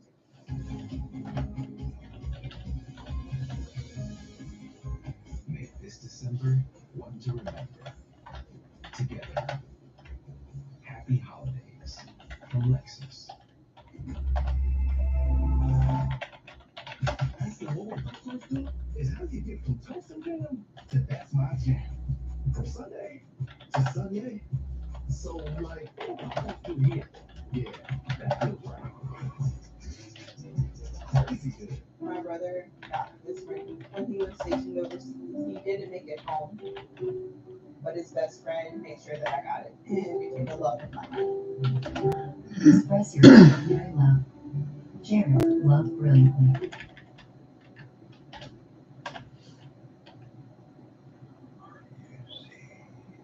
Penalty kill. Watch Trevor Lewis so aggressive at that time on Addison, and then there's going to be a real good read by Blake Coleman. Watch his stick. He's going to knock this puck away from Boldy, and then lastly, the good old shot block by Elias Lindholm on that last Spurgeon. So 3 really good plays and all different. 9.5 left in the second period. Flames have battled back to take the lead. Face off control by Lucic. Flipping it for Boldy. Boldy has a goal. So Adam Ruzicka will win the offensive zone draws. The Flames have this now. Trying to get around is Ruzicka and Lindholm and Coleman to go ahead and pick this one up. As this goes now back to Chris Tanev. This will play there on the embankment around close to Ruzicka and the Wild with Matt Dumba. We'll try to go ahead and pick this up as Zuccarello gets tripped. That's going to be another penalty against the Flames. So 4 straight penalties that Minnesota committed, and now Backlund's going to be going to the box as he gets sent for tripping Matt Zuccarello. So another opportunity here. Again, as we talked about, 4 straight power plays for Calgary. They scored on 2 of them. You would think the next few infractions are going to go against the Flames before this evens out again, but these are some penalties that are very blatant, and they're right in front of the Zebras, and you just can't do that. And we'll see what ends up happening right now. With 10:53 left to go, that's where the penalties go. There's 9:07 left to go, I should say, is Minnesota on their second power play. They don't have a shot in their first opportunity, but this is their second. So Matt Zuccarello, cross pass here. Kaprizov, big opportunity. Rebound goes wide to the left post. And now the pass gets picked off before it ever hit Zuccarello, and that could have been dangerous. Addison has it now. He's going to drop this here for Zuccarello, and Zuccarello going to try to go right to left across your radio dial. He's going to leave this here for Kirill, as he's usually the one that goes and finds some zone entry. It's now Matt Zuccarello.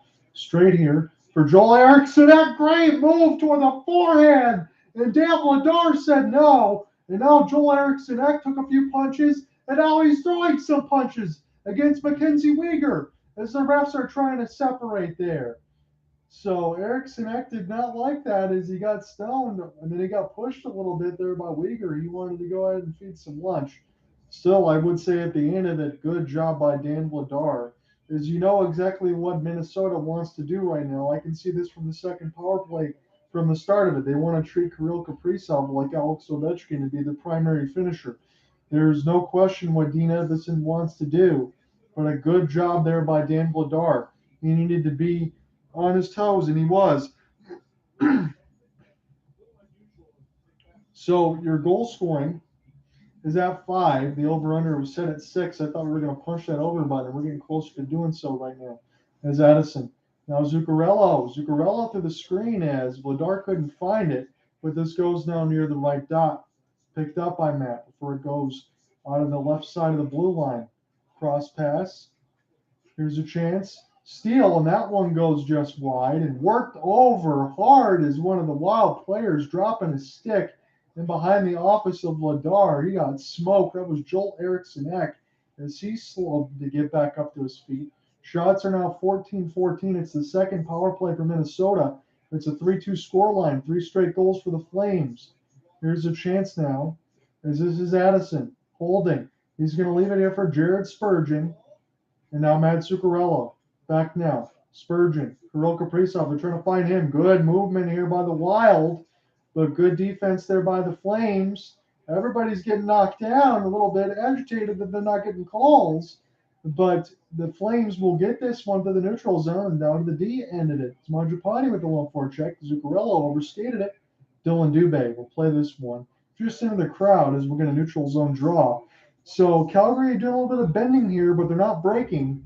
And Dan Vladar has been called upon in some of these power play opportunities here for the Wild, as there was a great deflection there. Told Joel Eriksson again. Boy, did he get smoked there by Rasmus Andersson and Zadorov as he took the left side of his helmet and went head first. But he's okay. Eriksson on a 6-game point streak with 3 goals and 7 assists. Picked up to the offensive zone now as Tyler Toffoli going to go ahead and try to kill some time. And by the time Minnesota enters, their second power play could be over. And they can go 0 for 2, but they could still have this in the offensive zone. Toffoli just looking on as this goes over him. He can't glove it down. And now Calgary is 2 for 2 on the kill. Minnesota is 2 for 4. Rasmus Andersson trying to play this near the left side boards, near the left dot. This goes back in between a couple of skates. Spurgeon plays this to an open right wing as Minnesota trying to get this in deep. Nikita Zadorov trying to use that big body to cancel off any naysayers there. And Toffoli now with Kadri near the left side dot. Picked up here momentarily as Boldy had it. He's got it in behind the office. He's being worked over by Zadorov right now as Nazem Kadri trying to get a couple sticks in there to pry this puck loose. And now it is toward an open left face-off dot. Good outstretched pass. Nazem Kadri got it down near the right dot in the offensive zone. Spin move, still holding up the forehand, trying to get around Jacob Middleton. Great work there by Kadri. Middleton trying to still make him dispossess the puck, but this is with the Flames. Kept alongside the board. Stone, he wanted to go for the right side pad of the catching glove of Fleury. That got tipped just wide. 6 minutes left to go in the second. As this is picked up here by Stone. Stone again trying to get around Middleton.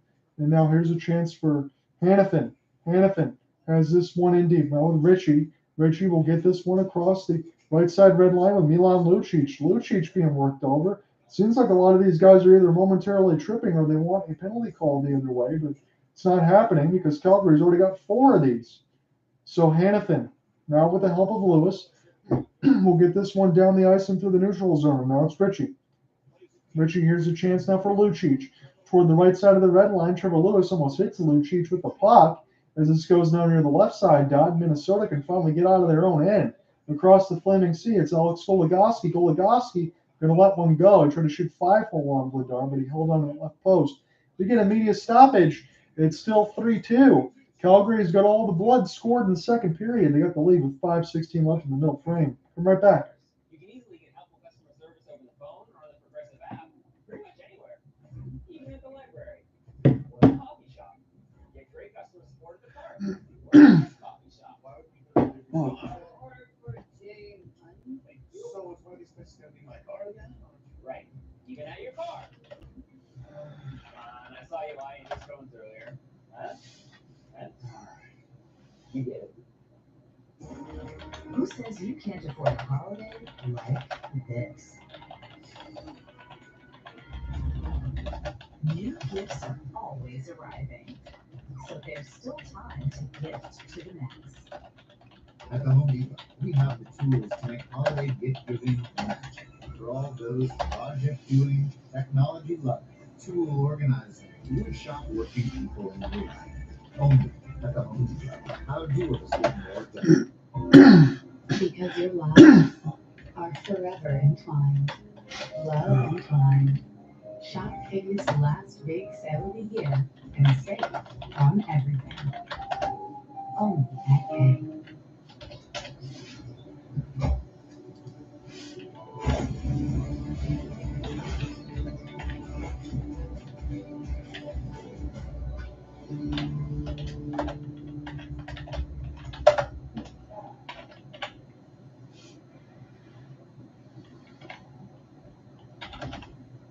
Chris Tanev, and Greenway goes down hard, and immediately he went to the bench. This is not a good sign. This is only his 9th game of the season to get an upper body injury. He did go down the tunnel. Now he is back on the bench. That's good news. He's sure dudes. Greenway in the lineup. He is a big man. He is 6'6" and 231 pounds. So final 5 minutes of the second period right now as we show Jared Greenway is back on the bench. He took a hard tumble there a little bit earlier in this period, but he is back on the bench and they could use him because he's only played about 8 games so far this season. Shot gets whistled way wide as Christopher Tanev will pick this near the right side blue line. Chance for Jonathan Huberdeau, and a chance to see him much as a lot of the later lines in that second line especially have been doing the majority of this damage. But that's okay right now because Calgary's got a 3-2 lead. They've scored 3 straight goals, and they've done this by committee throughout this year. And again, I can say this honestly, whoever wins this game, this is a big win in between both teams because, again, they both need it. Minnesota and Calgary over their last short stretch of 4 or 5 games, they've been scoring goals. So whoever can take this one, this is a big 2 points tonight. Again, I know it's easy to say between any of these teams getting 2 points, however you can get it, you'll take it. But these teams are going to make you work for it because if you can't put enough goals in the net, there's no chance you're going to win because 3 or 4 is not going to get it done. That's what we would think about going into tonight. So it's Michael Backlund against Sam Steele. Steele does win this clean as this goes now. This Kaprizov will shoot this all the way down, and Dan Vladar thought about passing it, but Matt Zuccarello and Spurgeon a little bit too close for Kaprizov as Backlund and Zuccarello come together there to talk about some words and what they might want to eat for dinner a little bit later as they're really staring each other down. This is, I'm getting a little testy here. I could see. Maybe I could think a fight's going to be drawn. That's my guess from what I'm seeing on the ice right now. Dean Ebbison, he got a very stern look on his face right now. And Daryl Sutter is always, you can look at his mannerisms and sometimes they can make you laugh, but you always know what's on Daryl Sutter's mind when you look across his face. He doesn't have a very good poker face. So Elias Lindholm, doing Joel Eriksson as Lindholm, wins this one clean. Started the season with a 3-game losing streak to Minnesota, but ever since then they've been finding the gas a little bit and getting some wins, as you would expect. This is a high offensive power team. To the neutral zone now as it goes to Noah Hanifin. Now back to Hanifin with the quick cross passes. This gets deflected. Rasmus Andersson going to come all the way back on the offensive defenseman to help out Hanifin. And he'll do so as Mangiapane will play this toward the right side of the red line and picked up now by Greenway. So Greenway is back on the ice. Joel Eriksson, anytime he gets between the office of Dan Vladar, he sure does get punished. He's got to keep his head up out there. As this goes now to Michael Backlund, and Backlund will pick this up here with Coleman and intercepted now by Minnesota. Edison can't get to it now as this finds the stick of the flower, and Minnesota and Addison can try to get this out, but they can't because Calgary just keeps pushing them through the neutral zone right now as one of the Calgary Flames goes down. Picked up by Vladar. Vladar again will hold. 16 shots to 14, going to be against 17 now. If that clear is going to count as one. But Calgary's got a 3-2 lead. Again, Saturday, 6:30 Eastern will be pregame. 7 o'clock will be the game between the Flames and the Maple Leafs. I will be on that call on Saturday, regardless of what happens. I'm hoping Cooper Hopkins can do that whole game with me on Saturday, but if not, I will be here for Maple Leafs Flames because Maple Leafs have been absolutely nuts so far throughout the year. As Boldy, they say the puck has dropped unfairly. Put a couple extra seconds on there. So I'll be there for the Hockey Night in Canada opener on Saturday. I'll be watching that one on CBC side. So toward the right dot, the puck gets flipped up in the air, and are we getting another penalty? So a high sticking call. This might go against Nazem Kadri. So 3 straight penalties against the Flames after 4 straight penalties against the Wild. So Freddie Gaudreau was guilty, got into a high stick by Nazem Kadri. That's the wrong guy to put in the box right now. And we'll see if Minnesota can finally get something going on their power play. They don't want to go 0 for 3, and they got a good opportunity here as Kadri did get a stick up on Freddie Gaudreau. He hit him right in the back of the head. He's trying to deflect the puck out of the air, no doubt about it. I mean, I don't see anything too awful about that, but he hit him right in the back of the helmet. So Nazem Kadri in the box, 3:13 left to go in the second. It's the 3rd straight power play for Minnesota after Calgary had 4 straight. Centered out, good block there, and another good block there against Boldy and Eriksson on both times by the Flames. Picked up there by Kirill Kaprizov as he's got it in behind the office. He loves to work with Matt Zuccarello off those cross crease and those 1-Ts. And Spurgeon and Addison can't hold it in. Addison has it now from the right side red line. Matt Zuccarello plays this off the backhand. He's going to try to put this pass ahead there for Kirill Kaprizov, but he coughed it right up to Michael Backlund. And Backlund will send it down here for Addison. Addison now will play it as Kirill Kaprizov. Going to go right to left. He's going to look to do some of that puck carrying as he gets around Trevor Lewis and Coleman. Zuccarello drop this here for Addison. Looking through the screen. Big deflection as it goes wide of left post. Now Calgary trying to get this out. His bodies come together as there's a cross pass possibly set up, and Calgary was looking for it, and Vladar had to just cover that right side of the post, and he's able to make the save. Trevor Lewis, not by his lonesome just yet. He's looking for a cross crease pass as Fleury had some contact against him. No call. 35 seconds left to go. It's going to be a call actually against the Minnesota Wild. And Calgary, if they're smart, go ahead and keep as much puck possession as possible and get this full 2 minutes. Don't force anything. Another opportunity, 2 great saves by Fleury. So they did go for the goal immediately. So it will be 26 seconds on the 4-on-4. I thought maybe they'd want to go for this full 2-minute power play. That would have been what I would have chose. But it's going to be 26 seconds of 4-on-4. And then Calgary, if they don't score, they're going to have their 5th power play starting into this third period with, I would say, maybe 35, something like that, seconds to go in the third if they don't score. So 5 power plays here for Calgary will be upcoming. It'll be 3 for the Minnesota Wild, and Calgary's already 2 for 4. So 4 on 4 for 26 seconds. Again, I'm anticipating Cooper Hopkins is going to join me here for this third period. I'm going to let him take the call, and hopefully we can revel in a Flames win. I'm not going to try to say that because I'm not a homer of either one of these teams, but still, I want to see my broadcast partner happy with that. And again, he's always told me, he's forced me to pay more attention to the Flames than I ever did before. And I actually do kind of like this team because I do like Nazem Kadri as well. So it was easy for me to buy in the way that they play. So I like the personnel on the Flames. I will say that in all honesty. So defensive zone draw win. It's a 4 on 4 though, so it'll be some extra space here for about 15 seconds. We'll see if the Wild can take advantage of it. Again, you got to watch out for Kirill Kaprizov on a 4 on 4. And now it's a 3 on 2 the other way. Dillon Dube gets to steal cross pass. A little bit too far there for Andrew Mangiapane. Now down to 5 seconds on the 4 on 4. Calgary just trying to get a face off here. That's what they wanted to do against Marc-Andre Fleury. As Nazem Kadri is back out of the box now. He served his high sticking. Again, 2 for 4 of the Flames in the power play. Minnesota 0 for 3. Dillon Dube cutting into the right circle. He missed it all. He was looking for the top of the left bar. Dillon Dube now from Kadri. Spinning pass by Hanifin. Dube tried to play this off the lively inboards. Calgary does find it as they knock it down with Andrew Mangiapane. But Minnesota will get this around the kick plate, but it gets turned over. Mangiapane tried to get this one back to Backlund. Dube is just waiting for a cross pass near the right dot. He is open, and he is unchecked. And now he circles in deep. Hanifin going to let it go. And Marc-Andre Fleury, there was no screen in front. He saw it all the way. He made the save. And we get a stop with about 30 seconds left to go in the second period. John out here with you on the call. Again, I'm anticipating being joined by Cooper Hopkins here, especially by the third period now. He said I'd probably get the first couple. I'm going to let him take the third as soon as he joins in here. It's been a good contest. The first 2 goals went Minnesota's way. 127 marker from Kirill Kaprizov, 225 for Mason Shaw.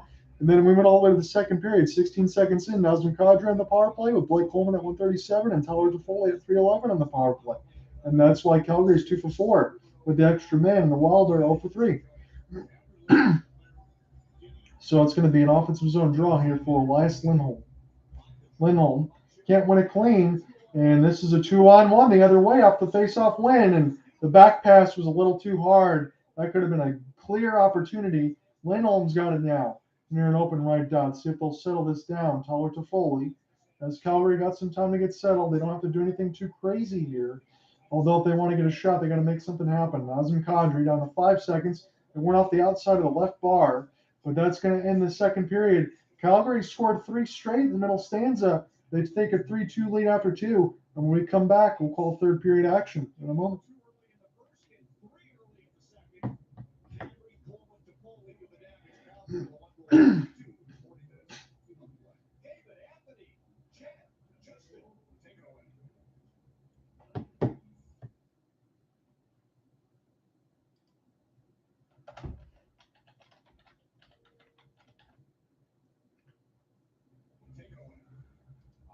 Thanks so much, Rick. I'm flying solo right now, but we will have the panel in just a matter of moments of what a difference that period was. 3 goals in the first 3:11, 2 power play goals, and yes, the Flames now, they will try to protect the lead going into the third. How did they get advantage in this game? We'll break it down with Jennifer, Justin, and Anthony. You're watching Scotiabank Wednesday Night Hockey.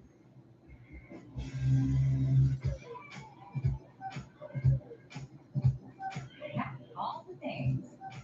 Stay even longer. And keep the tradition going. Go with heart. Go with Southwest. Nice work. I never heard you swim like that before. Yeah, it's not a big deal. I'm scared of spiders too. I know it's not a big deal because I didn't scream. Oh, I see. You didn't scream, no? So that's why it's not a big deal. Do you play that? This What Really Happened Play is brought to you by Progressive. One thing no one will challenge, protecting your home with Progressive. I'm sorry you had to do that. What tools do you need to make your holiday magic? Well, trees for gathering gifts, lights for lighting up smiles, Oh, and don't forget a ladder. Get everything you need for the holidays at the Home Depot. How doers get more done. Who says you can't afford a holiday like this?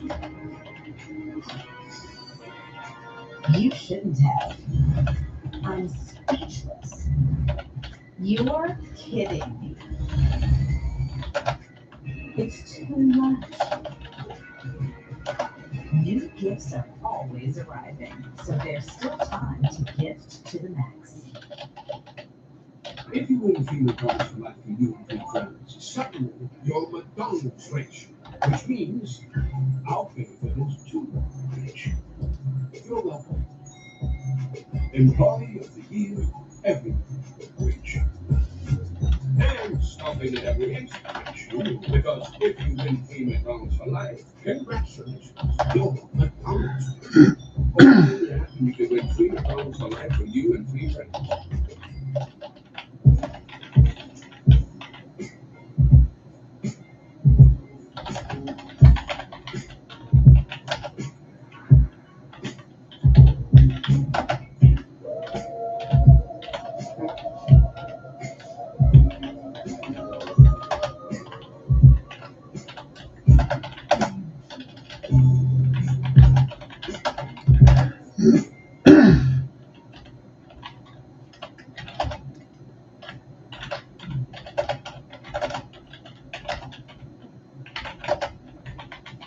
Sportsnet Studios, 3-2 Calgary on top after two. Anthony, Jeff, and Justin. Talk about a tale of two periods so far in this game. The worst of times for the Flames in the first, and clearly the best of times. My goodness, ladies and gentlemen, as I've got some of the notes here for first and second period all done for.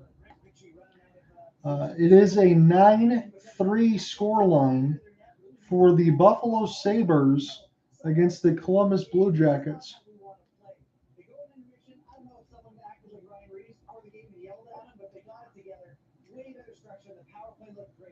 I think the Flames are an older team, they're a stronger team. You see Kadri get inside position, Holman battling with the net. This is where they're going to have their strength. So let's just take a quick look, because I want to at least. So we're in the third right now with 5:14 left to go. Patrick Laine has got the latest. So let's just go in order here. Dylan Cousins started at 3:21 on the power play from Dahlin and Thompson. Then it was Thompson and Tuck at 5:32. Dahlin from Cousins and Quinn at 7:28. Tage Thompson with his 18th from Tuck and Skinner at 7:50. Tage Thompson on the power play from Skinner and Cousins. Thompson with his 20th at 16:40 from Skinner and Dahlin. Patrick Laine from Roslovic at 10:49 the second. And then Gustav Nyquist from Johnny Gaudreau and Boone Jenner. Tage Thompson again. So let's see. That is 1, 2, 3, 4, 5 goals. So I know he's got 6 points, 5 goals and assists for Tage Thompson. His 21st from Alex Tuck and Jacob Bryson. Peyton Krebs unassisted. That was his first, as he's back in the lineup, thankfully.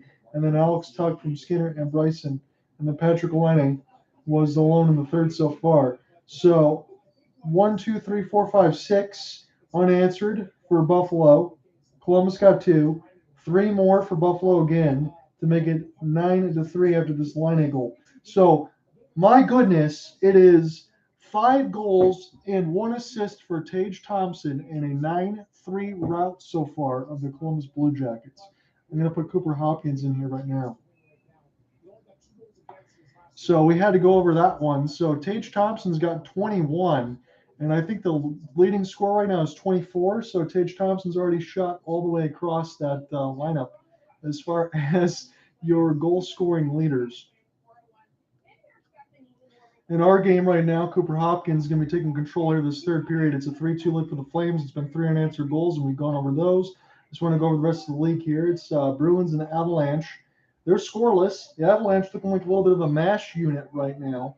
They got about 11 guys out, and about 7 or 8 of them are first to second line starters between the forwards and the back end. And they're playing against the Bruins, coming off with a rare home loss that we covered on Monday against the Golden Knights. Remember, the Bruins scored 3 straight, and then Vegas able to win the one in the shootout from Riley Smith, and then a 1-0 lead for the Oilers right now with the Coyotes in the first. Rangers and Golden Knights will get underway of late. Canucks and Sharks as well, and the Caps got a 4-1 win over the Flyers. So, John Ott, thanks for getting me in on the broadcast here, and I have to kick things off by apologizing for being a little late to tonight's contest, and that's what the Flames were, my friend. They were a little late. I feel like they were, they were still heads on the pillows when the first period got underway. As just about 90 seconds into the game, I believe, the Minnesota Wild kicked things off, and of course it's Kirill Kaprizov doing what he does so well, puts the puck in the back of the net. But can you tell me something, my friend, because I know you had your eyes trained on this broadcast. What the heck happened with his stick shaft? That shot in that he deflected into the net behind Dan Vladar snapped his stick in half. Am I correct? Yes, it did. Cooper, honestly, it's something I've never even seen before. It's like if you're watching an anime or something like that. Well-deserved break. Yeah, I was I going to. hope you are. But, or perhaps technical difficulty. But No, my fault. I'm here. No, what I was gonna say, it's like almost if you're watching like an anime and someone uses a superpower and just like breaks your body in half. That's pretty much what happened with the stick. I've never seen it just break like that. That was incredible. That was, I'm gonna say, since I'm here now, there's been so much crazy action in this game just in 2 periods. I'm gonna go ahead and classify it. I'm gonna slot it under yet another John Ott and Cooper Hopkins broadcast because this game, I won't say it's had a little bit of everything, but it's definitely had some things that I was not expecting to see. I certainly didn't expect the Wild to jump out as quickly as they did. And then the Flames turn the tide and basically do the exact same thing that the Wild did in the first. Calgary comes out and does that in the second. Now, they were helped out by some power plays, and it's good to see some of the big names for the Flames get on the score sheet, like Kadri and Toffoli. Toffoli basically scored one off of his hip, if I saw that correctly. Mm-hmm. But what did you make of that second period for the Flames? Because obviously they started very, very hot. There were some penalties called back and forth. The Flames had a 4-on-4, and then I believe they're going to have some power play time, about 20 seconds or so left heading into the third. But did you feel like they did what they've done so many times this season, John, where they start out so hot, right, or they're maintaining that level, a high level of play that we all expected from them this season, and then things dropped a bit? I know that games have ebbs and flows, but what did you think about the way the second went for Calgary? I think, and the easy way for me to say it is Calgary looked like the same team in the first period that Minnesota did. And the only way I say it like that is because when you're going into this game here, Cooper, between Minnesota and Calgary over the last stretch for the few, these guys have put about 5 goals per on both sides. But Dean Evason's squad in Minnesota seems to be doing pretty well. They've got 5 straight, and they're going back to the system where they go all systems go. Who cares how we win it as long as we can outscore you? We're willing to win this game 7-6. And the Flames can do that. They got a little bit of an older team. They can get some goals here and there. And with Marc-Andre Fleury, I will say this too. Again, his numbers aren't what we would normally expect. But I kind of thought maybe going into this one, it was going to be a little bit of a heated shootout. It feels that way right now.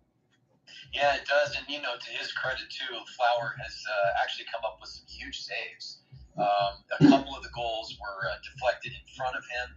But the Flames really could have stretched this lead even further, potentially even to a scoreline along the lines of 5-2. And he made a great stop. I saw on the Sportsnet feed they played back a shot from close range by Dillon Dube that Fleury dove across and got the tip of his glove on. So the Flames making some noise in and around the goal, and they do have the lead. But Fleury has actually looked relatively decent tonight, I think. Yes, he has. And I wanted to get your quick reaction to this because I think I accidentally had my mic off when we joked about that for a minute. So I was doing a little bit of a scoring reset. How about the Buffalo Sabres? They're up 9-4 on the Columbus Blue Jackets, and Tage Thompson has 5 goals and 1 assist. Well, I mean, listen, this is okay. So obviously, we're going to focus rightfully on Tage Thompson and his performance as an individual.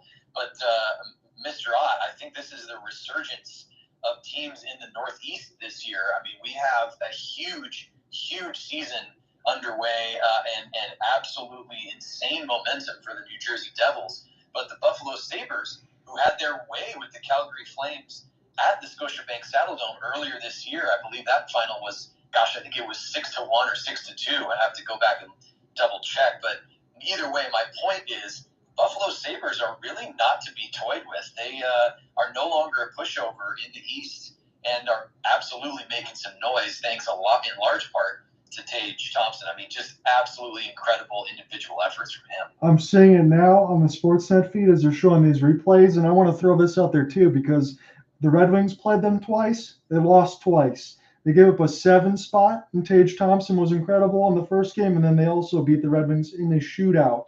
So the Buffalo Sabres can actually put some goals on you if you're not careful, and they were waiting for Rasmus Dahlin to wake up a little bit, right? But again, it takes defensemen some time. Again, he was just drafted a couple seasons ago, but I'm not looking forward to, as the years go by in the Eastern Conference, to play against Buffalo. I know some people would laugh at that, but I don't think you can take them for granted anymore.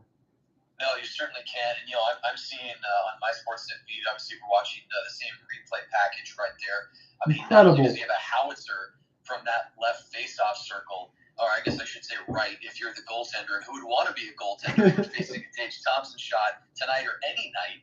But not only can he get teed up for the one-timers from that spot, really it's kind of that spot that Ovechkin has made so famous. But I just saw an absolutely wired wrister from him as well. And he's got size and speed, youth, energy, hockey sense, knows how to position himself defensively. I mean, he's really turning into an incredibly well-rounded player right before our eyes, don't you think? I do. And Cooper, I want to get your thoughts on this too, because you just played against them the other night. Edmonton's playing them now. What do you think about Arizona? Well, you know what?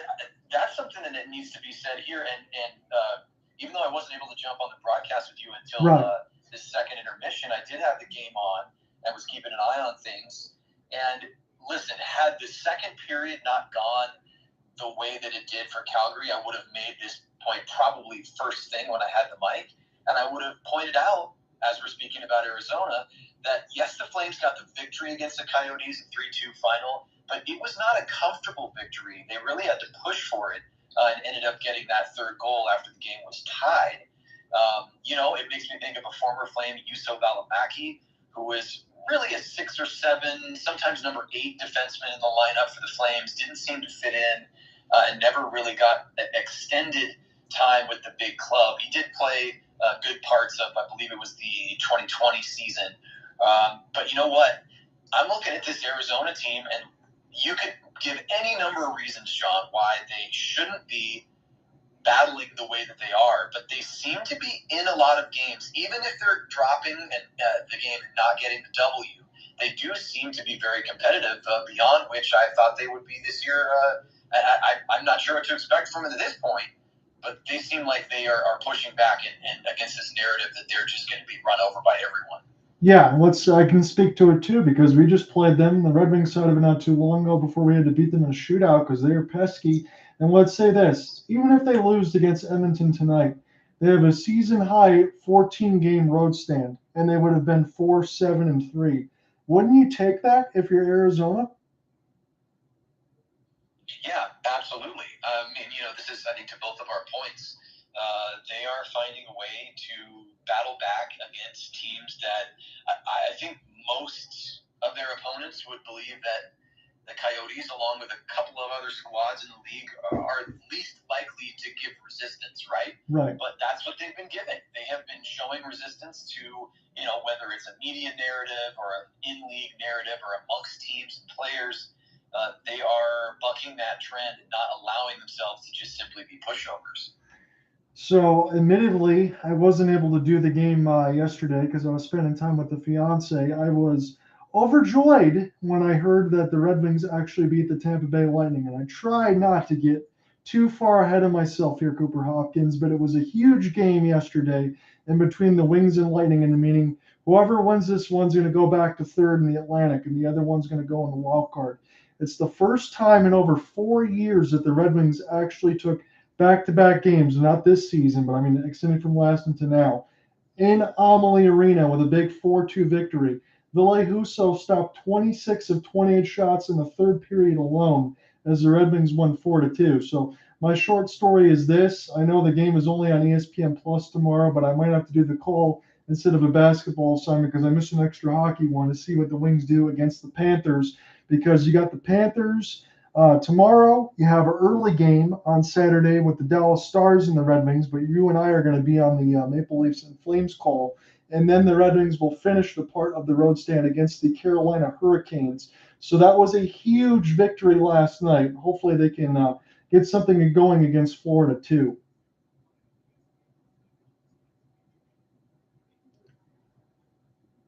So as it stands right now, it's a 3-2 lead for the Flames as they've scored 3 unanswered. And when we get back into our third period, we're going to have Cooper Hopkins take this call. We can look around our standings a little bit as well. I might do so.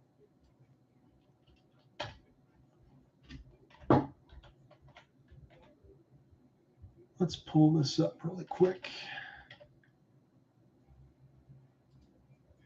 I know I kind of went over this a little bit in the first intermission, but there was some baseball news and everything else that got pulled into. So the New Jersey Devils are still the top in the NHL at 21-4-1, and the Bruins are right on the heels at a 23-1 with 41 points. We're going to be getting back into game action momentarily, and I would expect for the Colorado Avalanche, all they really want to do is get healthy going into January, and they might be in that same spot.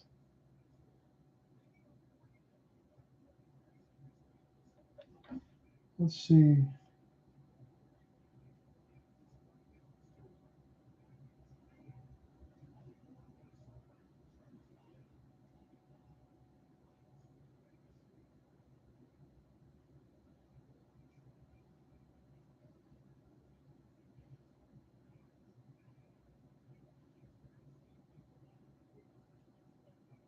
Let's see if I lost you here. Hold on one second.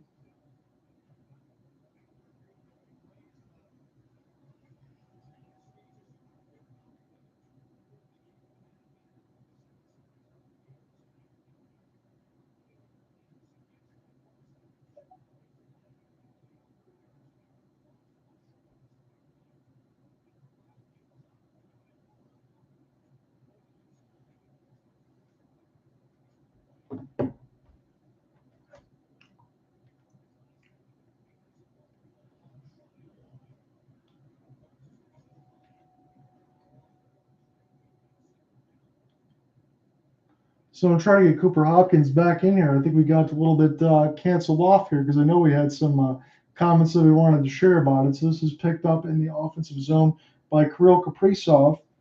I'm going to go ahead and invite him in. We get a chance to see this across and see if we can't figure this out again. So now toward the right side red line, it's going to be an offside entry, and we'll do it again.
See if we can.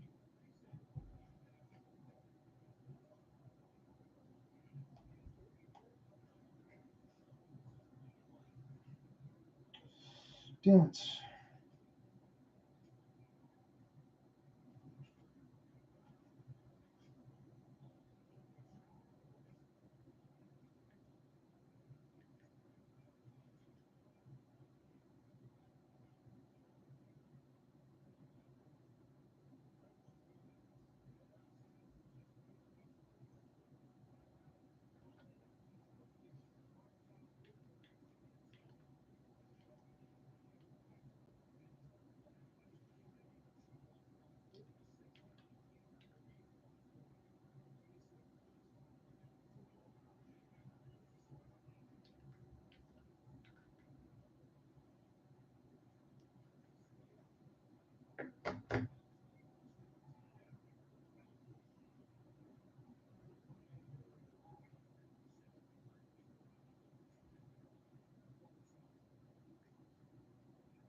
Let's see.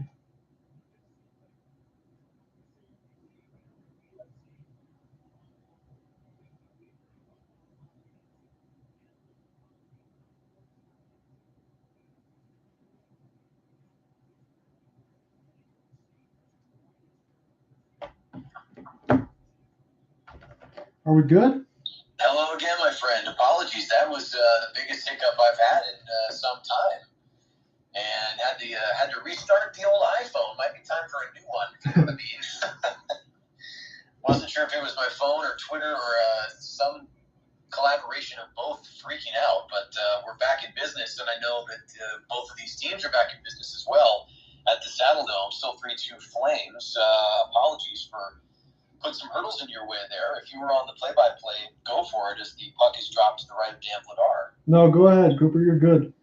Okay, well, we got 17:28 to go here in the third. Shots are even at 17. Pretty low shot totals, relatively speaking, for both of these teams in tonight's contest. Shot comes in from the blue line, and it's blocker aside by Dan Vladar, and now the puck will biscuit its way down all the way to the Minnesota end, just kind of coasting on this freshly Zamboni'd ice, and Zumbo will knock this one up to a teammate, and it's angled across, picked up there by Mason Shaw. He sends it into the trapezoid where it's handled by the paddle of Dan Vladar. He tries to forehand that one along, and it's not out of the zone just yet. Possessed now by Rasmus Andersson. Inside 17 minutes to go now here in regulation. 3-2 Flames. Here comes Nazem Kadri. He's tripped up blatantly as he enters the offensive zone and play is whistled down. Kadri's been on the both sides of a couple penalty calls tonight. He went into the box for high sticking. This time he goes down on the ice, and it'll be another man advantage for the Flames. That's going to be their 6th of the contest right now, as this ends up going. They've already struck twice. Yes, they certainly have, and that's actually a good thing for the Flames. Their first 20 games of the season, credit to the Sportsnet team for this stat, they were just 19% on the power play, but every game since, they are now above 26% on the power play. So some nice improvements there from Daryl Sutter's squad. Power play goals in the season for Kadri, a total of 6 right now. Let's see if he can make it 7. Flames would like that and double up this lead. Right now, it again remains 3-2 as there's an effort from Toffoli on the doorstep. And he is frustrated as that one just leaked through the blue paint, and it's eventually cleared by the Wild, chased down by Rasmus Andersson. 25 seconds have gone here in the man advantage for the Flames, wearing their primarily black reverse retro Adidas uniforms. Reminds me of the first jersey that I ever got, a Theo Fleury jersey once upon a time with that classic, if you want to call it that, pedestal look. Kind of angled stripes there for the Flames. And once again, guess who has it? Rasmus Andersson. He'll break out of his own zone. Flames were unable to keep possession in the Minnesota end, but now they'll carry back in. There's a shot from about 40 feet out by Elias Lindholm. It's held in the corner by Backlund. He gently sends this one around the end boards, but the Wild will pick up and clear once again. So, John, we've seen this quite a few times from the Flames this season. Even though they've scored on the power play tonight, this time they look a little discombobulated, looking to get things in order, but they can't do so right there. The puck is intercepted. It's carried forward by Connor Dewar. And make sure I'm pronouncing that one correctly, John. I hope it's not Dewar, but I think it's Connor Dewar. And now the puck's left in front of Dan Vladar. There's a shot right on by Jordan Greenway. And Greenway went down the tunnel earlier in this game, but he's back in a big way and almost tied this game with a shorty. And the Wild, is worth noting, they have 5 shorthanded goals this season, which leads the National Hockey League. And here comes Andrew Mangiapane. He tries to dump down low for Adam Ruzicka in the near corner. The puck flutters away from him, though, and now just 15 seconds left in the power play. Flames have done essentially nothing on this one but just try to get in the O-zone. So this one's carried up by Dillon Dube. The diminutive forward leaves right there for Lewis. Trevor Lewis tries to sneak it around on the stick side of Marc-Andre Fleury, but nothing doing. There's a shot from MacKenzie Weegar. I'm not sure if you said his name too many times tonight, John, but he hasn't been particularly visible for the Flames in this game or several others. And as the penalty expires, the clearing attempt is chased down by Chris Tanev, and it'll be an icing. Cooper, in all honesty, I just want to see if there's a little bit of settling down here and see if one of these teams can play with the lead and actually keep it here in this third, as the Flames have scored 3 unanswered after the Wild scored the first 2 very early.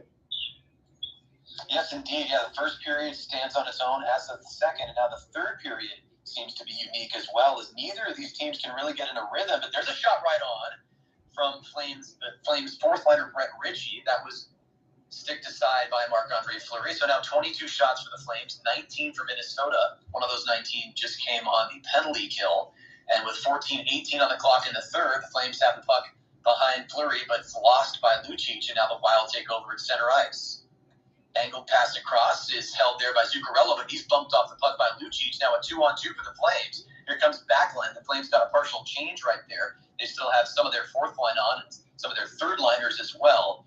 From the point, the puck sneaks into Fleury, but he pads that one aside, and now it's Noah Hanifin, and that one's picked on. Hanifin to Backlund, the save made by Marc-Andre Fleury once again. So a good opportunity from distance right there. And, John, we've seen that a lot from number 55 for the Flames this season. Hanifin controls at the left point, sends in looking for a deflection, and they got a clean one right there. But right now, the Minnesota Wild have possession. They will send this one past Dan Vladar. It goes wide of the right post, but there's a shot from distance. And one of the Flames blew a tire, lost an edge right there in front of Vladar. Luckily, no damage. The lead remains 3-2 for the home squad with 13 minutes and 15 seconds to go in the third. Backhand wraparound attempt is turned aside by Vladar. So we're getting some choppy action, but there are offensive scoring opportunities taking place for both teams. The puck is trapped to Vladar's right. It's being battled for by a number of both teams. Michael Stone's in there for the Flames, and it's actually carried away by Nikita Zadorov, who gets tied up with Marcus Foligno. The net comes off its moorings and lands right on Dan Vladar's head. What the heck is going on here, Cooper? I don't know, John. This is, in no uncertain terms, this has been just a kind of a messy period, very different than the first or the second. And Dan Vladar, a rude awakening, hits the crossbar right to the back of the neck. Luckily, he's fine. It didn't hit him really with any violence, but my goodness, this has been a weird one. Yeah, we really do see everything when we broadcast. I don't know what it is, whether it's my energy or whatever else, but it's always enjoyable. There's always something going on. There is. I mean, I can't remember a Flames game where an unsuspecting goaltender has just been surprised by the net being gently pushed into his back. And again, now I just went from commercial to actual game here. So come on. The Hyundai was trying to sell us an SUV, and all of a sudden we're back to a face-off. Flames win the defensive zone draw, but can't get it out of their own end. Nice job right there by former Tampa Bay Lightning man Blake Coleman. Knocks the puck down, but unable to clear. This is how the Minnesota Wild started their night. They kept puck possession in the O-zone and eventually got that first goal just about 90 seconds into the game. But there the Flames are able to clear it out. And Marc-Andre Fleury sees the puck bounce all the way to him, has to actually leave his goal crease and poke check it away and out of danger. So Chris Tanev able to get the puck up to Nazem Kadri. Dillon Dube just onside. 2-on-1 for the Flames. Andrew Mangiapane is turned aside by the blocker of Marc-Andre Fleury. He had a bouncing puck, but was able to get his stick blade to it. Big save right there, John. It actually may have gone wide. Hopefully we get a replay there. But either way, Fleury stood tall, and the Flames unable to score that fourth goal. I think we may have an offside call here as play is whistled down with the puck on Mangiapane's stick. Here's the replay, John. Are we seeing it? Oh, yes, indeed. I think Fleury made a nice blocker save right there. He sure did. That was a blocker save almost right off the stick, because that was a good cross pass, and we get a commercial timeout for real this time. Okay, now Hyundai can sell us line of cars. And don't forget, 0% APR financing and 0 payments for 90 days. And then when I'm watching it, John, I'm not sure if you're getting the Hyundai commercial, but I'm seeing them as the sponsor of the Los Angeles Chargers. I'm betting in Michigan, you're probably not seeing that on your end. No, we've seen different commercials all the way across. I do know before we had all the other stuff going on, I will need to make some edits that I'll make sure I get that in there. Because what I was going to ask you, I was just going to glow maybe for a half a second. The Red Wings got a huge win against the Tampa Bay Lightning the other night in the game that I couldn't cover. 4-2. So they stay in the Atlantic in the third in the playoff spot, and Tampa goes to the wild card. Yeah, no, and that was luckily I was able to hear you break that down. That was before my technical difficulties. Again, thanks for your patience on that one. But why don't you give us, while we have about 30 seconds here, what are you expecting now with the Red Wings doing? I'm going to give both of us some credit, John. Now especially you. No, well, you listen. It's because you opened the door for me. I wasn't paying a ton of attention to the Wings over the past handful of seasons. But since we've been working together, obviously I've given them a lot more of my thought and attention, and I'm happy I've done so because it looks like they're making some real strides back to, we don't want to call it the glory days yet, let's not go overboard, but it looks like they're certainly moving in the right direction. Relevancy. That's what I want, and they're gonna try to be in the race. And I think when we get those games in February between the Flames and the Red Wings that I'm really looking forward to us doing, those should be some good contests, man. Yeah, no, me too. I'm very much looking forward to those, and I will say it time and again. I believe this, even, and I love that you use the word relevancy, even when the Wings have been less than relevant, shall we say. Mm-hmm. I have always believed that the playoffs are always more exciting. There's always more energy when the Detroit Red Wings are fighting for Lord Stanley's Cup. But right now, the Minnesota Wild, here visiting at the Scotiabank Saddledome, they're fighting just for a win. They're down by 1 right now with 11:45 to go in the third. A couple of potential cross checks there near the end boards and the Flames end, but no penalties called. Now it's a one-on-one for Ruzicka. Ruzicka battling for puck possession, and he is checked nicely right there by Jared Spurgeon. The veteran does a great job on the young forward for the Flames, who's been pretty hot of late. Called up from the Wranglers, formerly the Stockton Heat, the AHL squad, which is now located in Calgary, along with the Flames. Ruzicka's been nothing short of a revelation. He's no Tage Thompson, but he certainly has produced. And he is off the ice right now as the Flames have completed a change. It's Jonathan Huberdeau. He gives it to Noah Hanifin, who tries to take into the offensive zone all by himself and is turned back. So Huberdeau actually in the defensive positioning right now. He tries to get that one up into the neutral zone, but it's taken over by the Minnesota Wild. The sauce pass is not completed right there, knocked back to the Wild end of the ice, where it will be picked up by Matt Dumba. Dumba, that right-handed. I hope we didn't lose Cooper again here on that side of it, because now I'm sitting at 10:40 and I don't hear him anymore. Damn. All right, so let's go through 10:35. I'm going to go ahead and call this here until I can get Cooper back, unfortunately. In the sense of this banks in off the end boards, picked up now by Minnesota. And across the Flaming Sea now. There's a chance for Greenway as that got knocked away. Now it goes back to Nick Foligno. This bounces off Mangiapane. There we go. We're good now. Oh, John, I'm really sorry. Yeah, it's just been that kind of a night. I'm not exactly sure what's been going on. Thank you for taking over. I literally that entire time I was doing the play-by-play, and I guess we were doubling up our efforts. But either way, not a ton of significant action there as the puck was just going end-to-end. A couple of clearances right there by the Flames, and now the puck is loose in front of Vladar. Bodies falling everywhere. The play is whistled dead. So just as I figure my you-know-what out, we get something exciting. Of course, I take it from you, John, but Vladar leans forward and finds that loose puck, covers up, and we'll have a face-off. Yeah, folks, we're doing the best we can here, but Elon maybe is doing some stuff on Twitter here. Is kind of breaking up some of our camaraderie. So we're just trying to get through the end of this third period and see what happens as we go to yet another break. Yes, indeed. I cannot tell you. I'm going to be dreaming of Hyundai SUVs. Most of what I've been seeing tonight, I've gotten a handful of minutes of Flames and Wild hockey, but it's been mostly Hyundai Getaway sales event commercials. So, yeah, thanks, John. I'm really sorry. I know we've had a couple of bumps before. It's not your fault.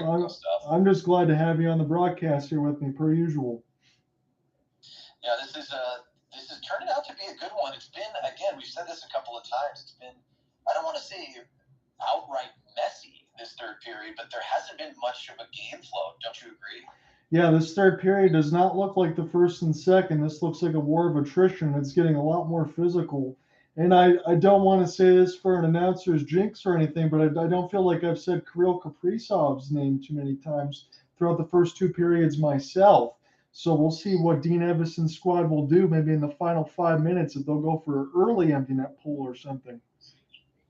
Yeah, that's a great point that you make. And then also, just as we were stumbling back into the action there when I got through yet another technical difficulty, I hadn't really noticed Jonathan Huberdeau in this period at all, and we're basically halfway through it.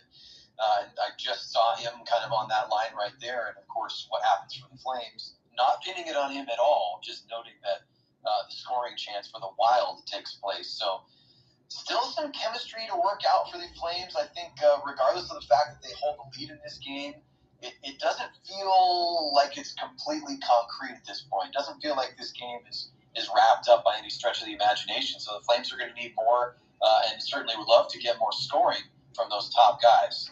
Yeah, and my guess right now, Cooper, is to say that the Flames obviously want to win this one in regulation. Let's not think about the overtime or the shootout.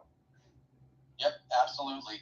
So, again, I want to give credit to Sportsnet here that, John, you may have pointed this out, but this is Dan Vladar's first time in his career starting in 3 straight games. He's essentially been a solid backup for Calgary, signed for this season and 2 additional after an extension that was worked out earlier in this season, but he's really been leaned on as the de facto starter of late. As Jacob Markstrom has just had trouble getting into the games. Now, the Flames as a team had trouble starting out tonight, as it's a 2-on-1 for Calgary. They have possession, and the pass across probably should have been a shot right there. Nazem Kadri's looking for Toffoli, but might have been able to wire one as he was in close near Fleury. So no shot attempt at all, and then bouncing puck the other way, and it's going to be whistled offside. Boy, I'd love to take another look at that one. I thought everyone was on the right side of that blue line, but the referees disagree. I think he just called it perfectly about 15 seconds ago. I know Sportsnet was thinking about on the Calgary side. I've been watching these last couple games. When is Nazem Kadri going to get on the score sheet? He's been good over the last couple, but you think you're going to want to do over there and just rip that shot on Fleury. Yeah, and I will say, good positioning right there from Goligoski. He certainly knows what he's doing as Sure. a defender for the Wild. But, with a player with the quality and the shot ability of Nazem Kadri, I'd love to see him just rip one on net right there. But right now, it's Dillon Dube on the ice with Andrew Mangiapane. A couple of tenured Flames now, guys that were young, but no longer. As Dan Vladar has to fight one off. He was handcuffed there a little bit, and he finds the puck in his glove and play his whistle down with 8:45 to play in regulation. Did that hit him in the face mask? It may have. He looks like he's in a bit of discomfort. I don't think there's any risk of injury here, but as we get this replay, let's take a look. Shot comes from the point, and I think he does trap it against, it looks like either the mask or the neck or collarbone area. Oof. I didn't look too good when I saw that at first. No, I'm glad that he's still up. It seems to be no worse for wear, as the Flames will win this defensive zone faceoff. It's floated up in the air by Ruzicka and gloved down by the Wild. Held there momentarily by Matt Boldy. And now the Flames dispossess Minnesota and take over once again. It's floated in. Ruzicka has it in the near corner. Puck is bouncing. Remains in the near corner. Flames looking for it. Wild looking for it. In the mix right there is Jake Middleton. It's going to be, thought it was going to be carried away by Minnesota. Eventually it is taken, but Spurgeon can't get a good stick on it. Flames keep it in the O-zone, picked up momentarily by Rasmus Andersson. He was trying to send it around the kick plate, as John Ott likes to say, but that one was deflected by a stick blade of one of the Wild defenders on the back check. And now with under 8 minutes to go, it's on the stick of Matt Boldy again. So Matt Boldy there with an extended shift on this one. Nice check right there by Michael Stone, the number 6 defenseman for the Flames, and a stick blade got up in one of the Flames' face. I'm not sure who it was, but somebody went down very hard and very fast. Could be an injury there for Calgary. I'm not seeing that player, but as far as I can tell, nope, it looks like everybody's up, John. I thought someone was down at the other end. But no penalty called until now. It's going to be MacKenzie Weegar, I believe, with an interference call.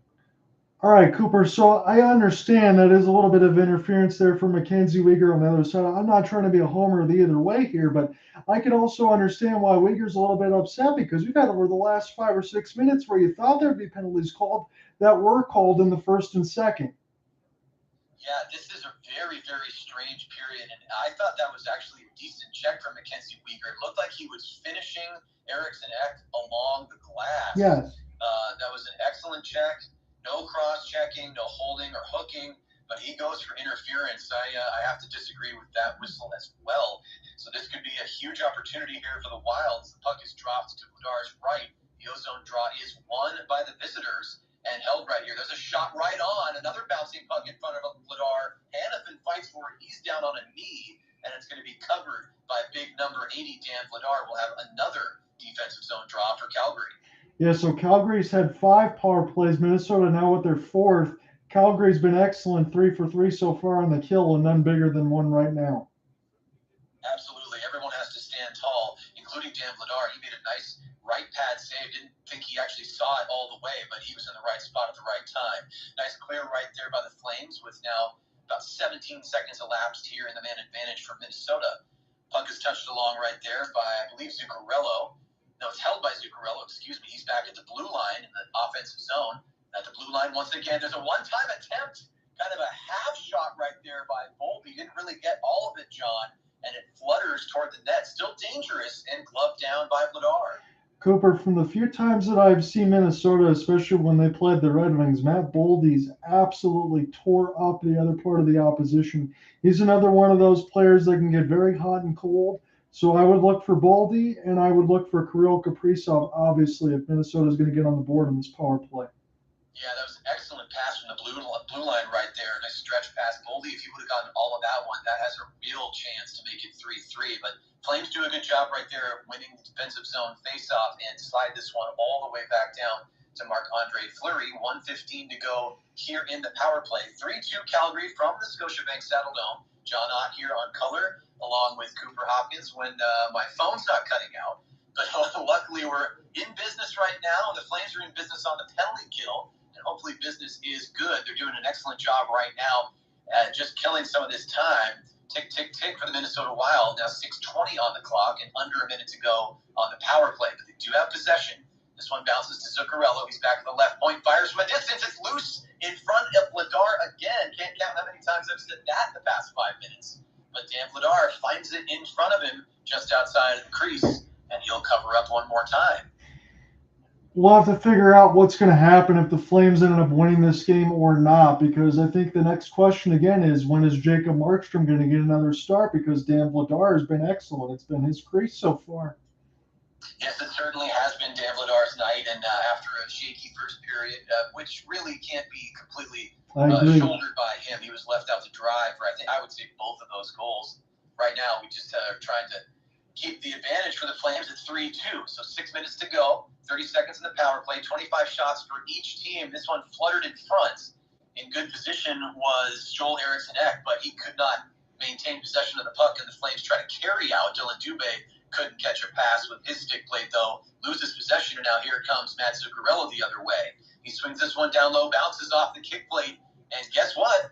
Dan Vladar leans forward, covers up, and it'll be one more D-zone face-off for the Flames. Yeah, I've noticed a lot of times when Dan Vladar has the opportunity, he just selects to go ahead and hold this thing rather than play the puck. And I always think that that's the right way to err on the side of caution. Trust Kadri, trust Lindholm, and some of the other guys that want to draw. It's true. The Flames have been decent on face-offs this year, and Dan Vladar knows that. And I always say, like you were saying, John, lean into your fundamentals when in doubt. And he did right there. His lean was forward as he covered up. Another nice job right there by the Flames winning that face-off. Tyler Toffoli on his backhand flicks this one back down to Fleury. The penalty expires. So we're back to 5-on-5 action here. As, guess what? A bouncing puck near Dan Vladar. This time he doesn't have the opportunity to cover up. The Flames will break out on a partial 3-on-2. Up along the right boards is Kadri. This one's actually kicked along by one of the Wild. Kadri still has the puck. He's on his backhand, sends it from the half boards to Fleury's right, and that one actually made it all the way to the Wild goaltender. He had to make a save. So 26 shots for the Flames. 5 minutes to go. 3-2 Calgary. Calgary has the puck, passes this one along. It's in the trapezoid. Fleury will settle it down, leaves it there for Sam Steele. Sam Steele turns it over. Now it's a one-on-one. Backlund trying to dipsy-do, and he'll have to. Oh, my gosh, I thought he got that shot in. The angle of the Sportsnet feed right there made it look like that was wired for the top corner, but it actually was deflected well wide, not dangerous at all. But Michael Backlund, a nice job to create an opportunity all by himself. Now here come the Wild the other way, 3-on-2. With the puck right there is Mason Shaw. He turns it over, though. Flames try to clear, and there it's going to be, I'm sorry, I'm not all seeing the numbers here. It's Connor Dewar. And now it's shot from distance, and that puck is in. It's shot from distance by John Merrill, and I think Vladar couldn't see it, John Ott. Through traffic, this game is tied at 3. The former Red Wing Golden Knight, John Merrill, ties the game at 3, and I have to imagine, as well as Vladar has tracked the puck, as you said, Cooper, he just didn't see that one. There was a little bit of traffic there. We'll take a look at it now. As I see from the feed, it's kind of a half snapper there. Might have got deflected by one of the other forwards up there as well.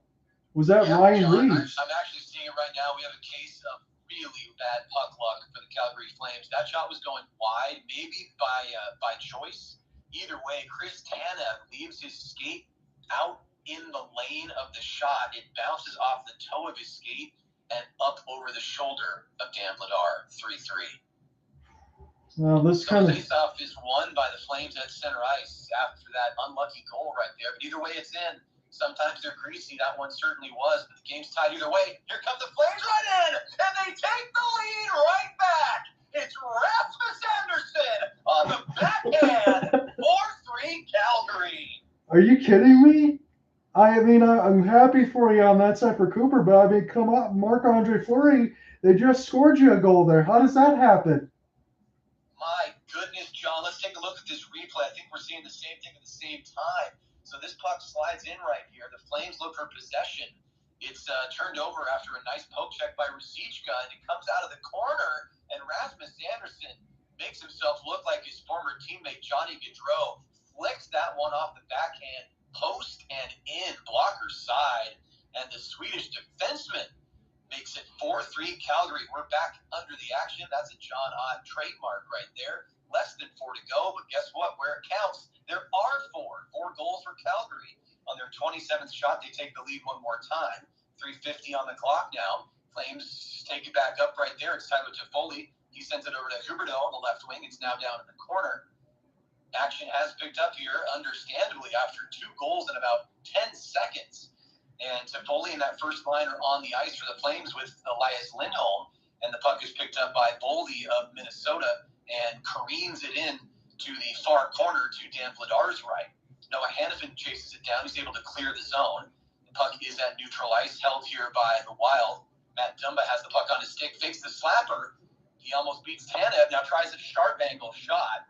And Vladar has no trouble with that one. He makes the save, and I'm getting a replay right here of Merrill's goal and then Rasmus Anderson's answer with the assist from Blake Coleman. We head to a commercial break.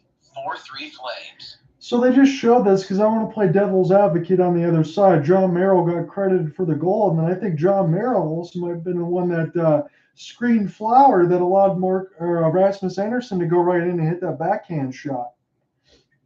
Yeah, that's an interesting play right there, John, and we got a couple of good looks at the replay. Rasmus Anderson, listen, he is a stout defensive presence for the Calgary Flames, but he's also, I would say, their primary offensive driver when it comes to their blue liners, and he's not afraid to break in deep as he did right there. And I'm just flat out not sure that Minnesota expected 2 things. One, I don't think they expected the Flames to get clean possession in the corner. That one came out of the corner. I didn't see it, but it was Blake Coleman who got the puck on his stick. And with a nice touch, backhands that pass to Anderson. Now, Anderson's on his offside as well. And I don't think Merrill, expected him to break into the high slot like that, or expect him to be able to get a shot like that off. And it was an inch-perfect shot post and in. No, you're absolutely right. We both saw the same thing. Again, this just kind of feels through a whole entire third period that hasn't felt like the first and 2 when it's been goals, goals, goals. Now you have about 15 seconds apart between both teams. Flames back up by 1, and now they don't have to really sweat the overtime or the shootout just yet, but the Wild still have a chance for that goalie pool. I said Kaprizov and Boldy. We'll end up seeing what happens. I didn't expect John Merrill to get the previous one for Minnesota. So a lot left to be decided. And we're getting that. My estimate was very close. It was 2 goals scored in a span of 12 seconds. I think I said 10, but yeah, credit to Blake Coleman and also Rasmus Anderson, big tip of the cap for showing a little bit of patience. He didn't try to pivot, didn't try to get it onto his forehand, kept the puck on his backhand, let Fleury go down to protect the 5-hole, which opened up a little extra room. And speaking of Marc-Andre Fleury, he is not on the ice right now. It's 6-on-5 with an extra attacker for Minnesota, who just won a face-off in the offensive zone, and there's a right pad save by Vladar. Guess who was shooting? That's Boldy.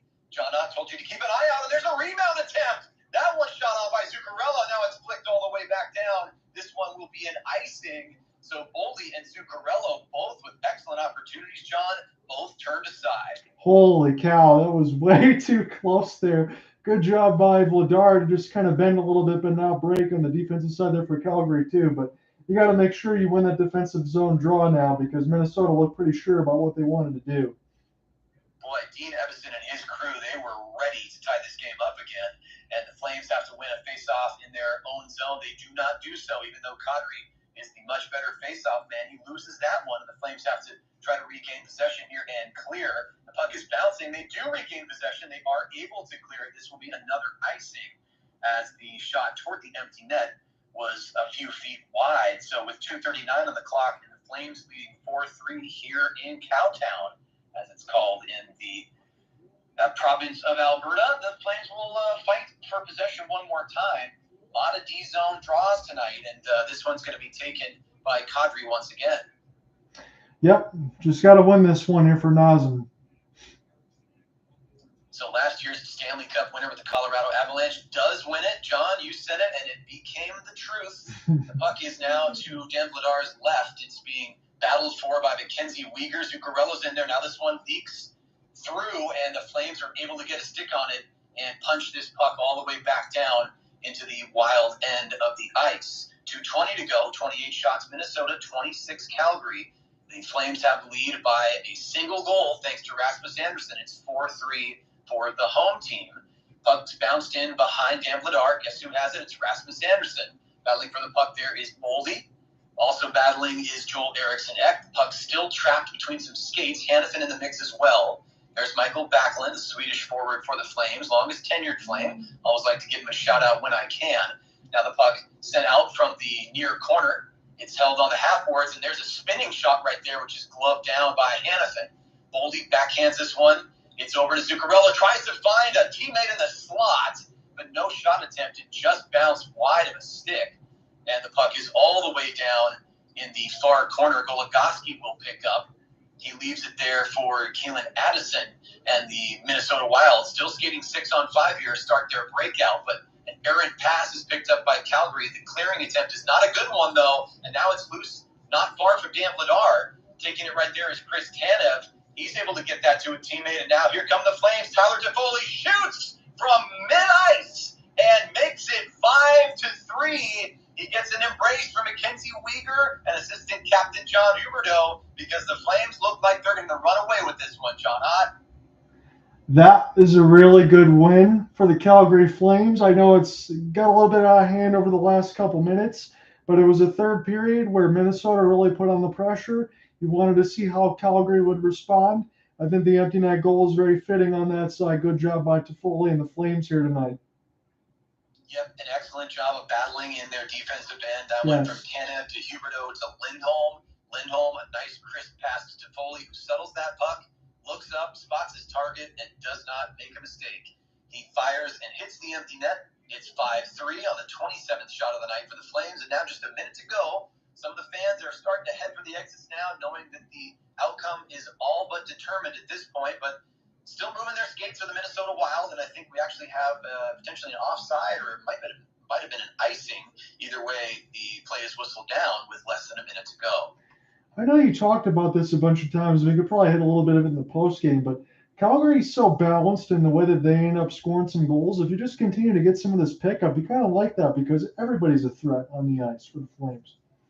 It's true. Yeah, you can't single out. I mean, they don't have just the one line. And again, there was scoring from other lines last year, but that big line of Tkachuk, Gaudreau, and Lindholm, they did so much of the work with two 100-point scorers in Tkachuk and Gaudreau.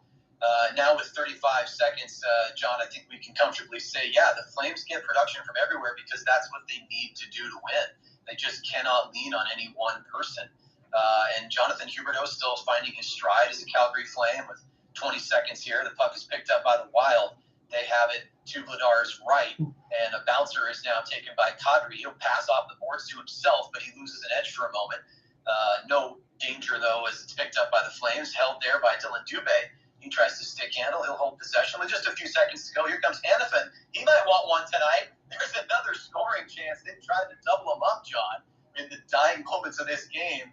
But no goals in the last few seconds. It'll remain 5-3, and that is your final score. heading to the locker room immediately is head coach Daryl Sutter. I'm sure he's happy with the outcome, but I'm sure he also has a lot of areas for improvement for this Flames team. And that'll wrap up my thoughts. I was rambling there for a moment as this thing wrapped up, John. But anyway, 5-3 your final. Great job by the Flames to battle back after a difficult first period, a weird third period that ends up in their favor. And the Calgary fans go home happy tonight. Yeah, Cooper, I don't really want to understate it as we're a little bit over the quarter season the way done, right? About 25 games in here for the Flames in the sense of this is a huge game for them. Again, just not sitting right outside the playoff line. Again, as you see Markstrom and Vladar embrace, I can't see two other goaltenders that have as good of a relationship as they do. But Minnesota right on the edge of the Central, Calgary looking right there. This is a Minnesota team, again, that's been average about 5 or 6 over the last few.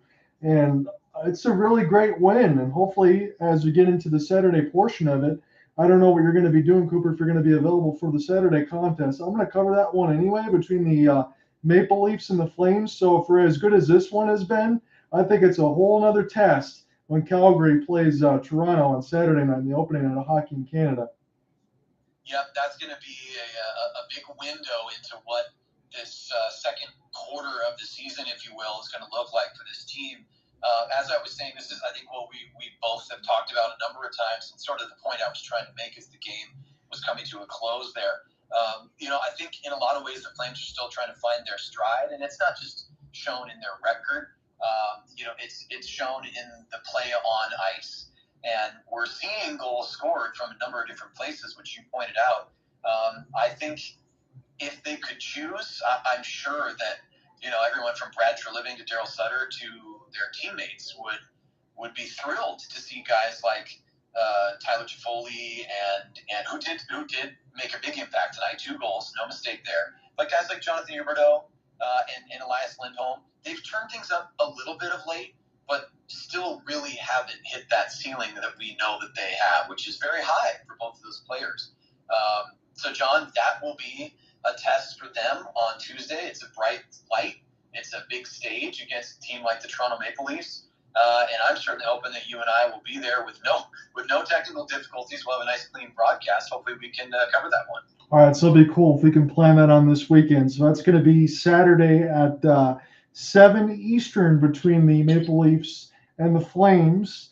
They'll be at Scotiabank on the side of it for the Maple Leafs. And again, they seem to be getting everything in order in the one side for the Maple Leafs that we have to really talk about going into the game for the Flames. Matt Murray has been incredible for Toronto, and that's exactly what they've needed over the years. If they get goaltending like they have on top of all their other weapons, they can really be the team that can finally get out of the first round for the first time since 2004. And that is the goal. That in no uncertain terms for the fan base, for the players, for the administrators, everyone involved with that franchise. That's the goal.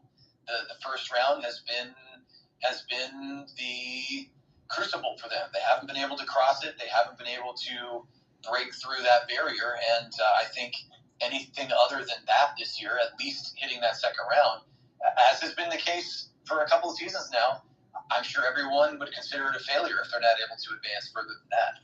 No, I agree. So what's going to end up happening, again, I know we had a little bit of technical difficulties because I couldn't cover the Lightning and the Red Wings on Tuesday.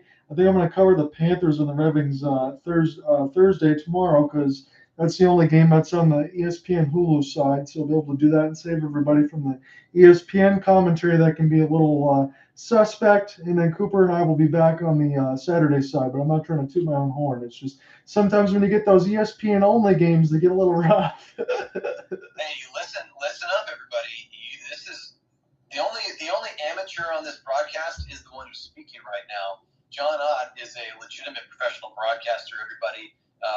Excellent job, by the way, pal. What you did in that Sharks broadcast, the MIHL, right? Is that Yes. The Michigan Independent Hockey League? Am I getting that right? Yes, you are. I'm not just saying this because you gave me a shout out, but I'm also glad you did. That made me irrationally excited to hear that. But you really carried that broadcast. I know you had a color man there with you who did a serviceable job. But listen, you were the pro on that one, and it was an exciting game as well. The home team got the victory, or I'm not sure if they were the home team, but you know what I mean. The team you wanted to win got the victory, and you had some exciting calls. I was glad to be able to listen to that one. I appreciate that. I just want to make one quick note on that too, because he was one of my friends in there from high school, and I'm hoping he's also my cameraman. So we got the lens and everything else fixed up for the second, so everything was good. I got to fix up some technical things on my own end. But in that second period, about $1:20 left, there was a humongous fight, and there was also a stick swing. So I got to see a little bit of two extracurricular that turned into a 5-game suspension for 2 players on both sides. So indeed, we do see it all, regardless of the level of broadcast that we do. I guess, you know what though, it just makes us that much more well-rounded. Once we see it, it doesn't surprise us anymore when crazy things happen, like Dan Vladar getting trapped in his own net tonight. That was a highlight for me. But thrilled for you. Obviously, keep me posted when more opportunities with the MIHL pop up for you. But yeah, I'm looking forward to your broadcast on Thursday of the Wings game, and then let's get it going again as the Flames take on the Leafs on Saturday. All right, Cooper. Hopefully everything else for the Twitter and the phones and everything else will be good. I just got a few minor edits. I'm glad to be able to have you join me here for this win in this third period, and I'm so looking forward to Saturday, man. Let's get to it. Yes, indeed, pal. Thanks again, and we'll talk soon. Sounds good. See you. All right.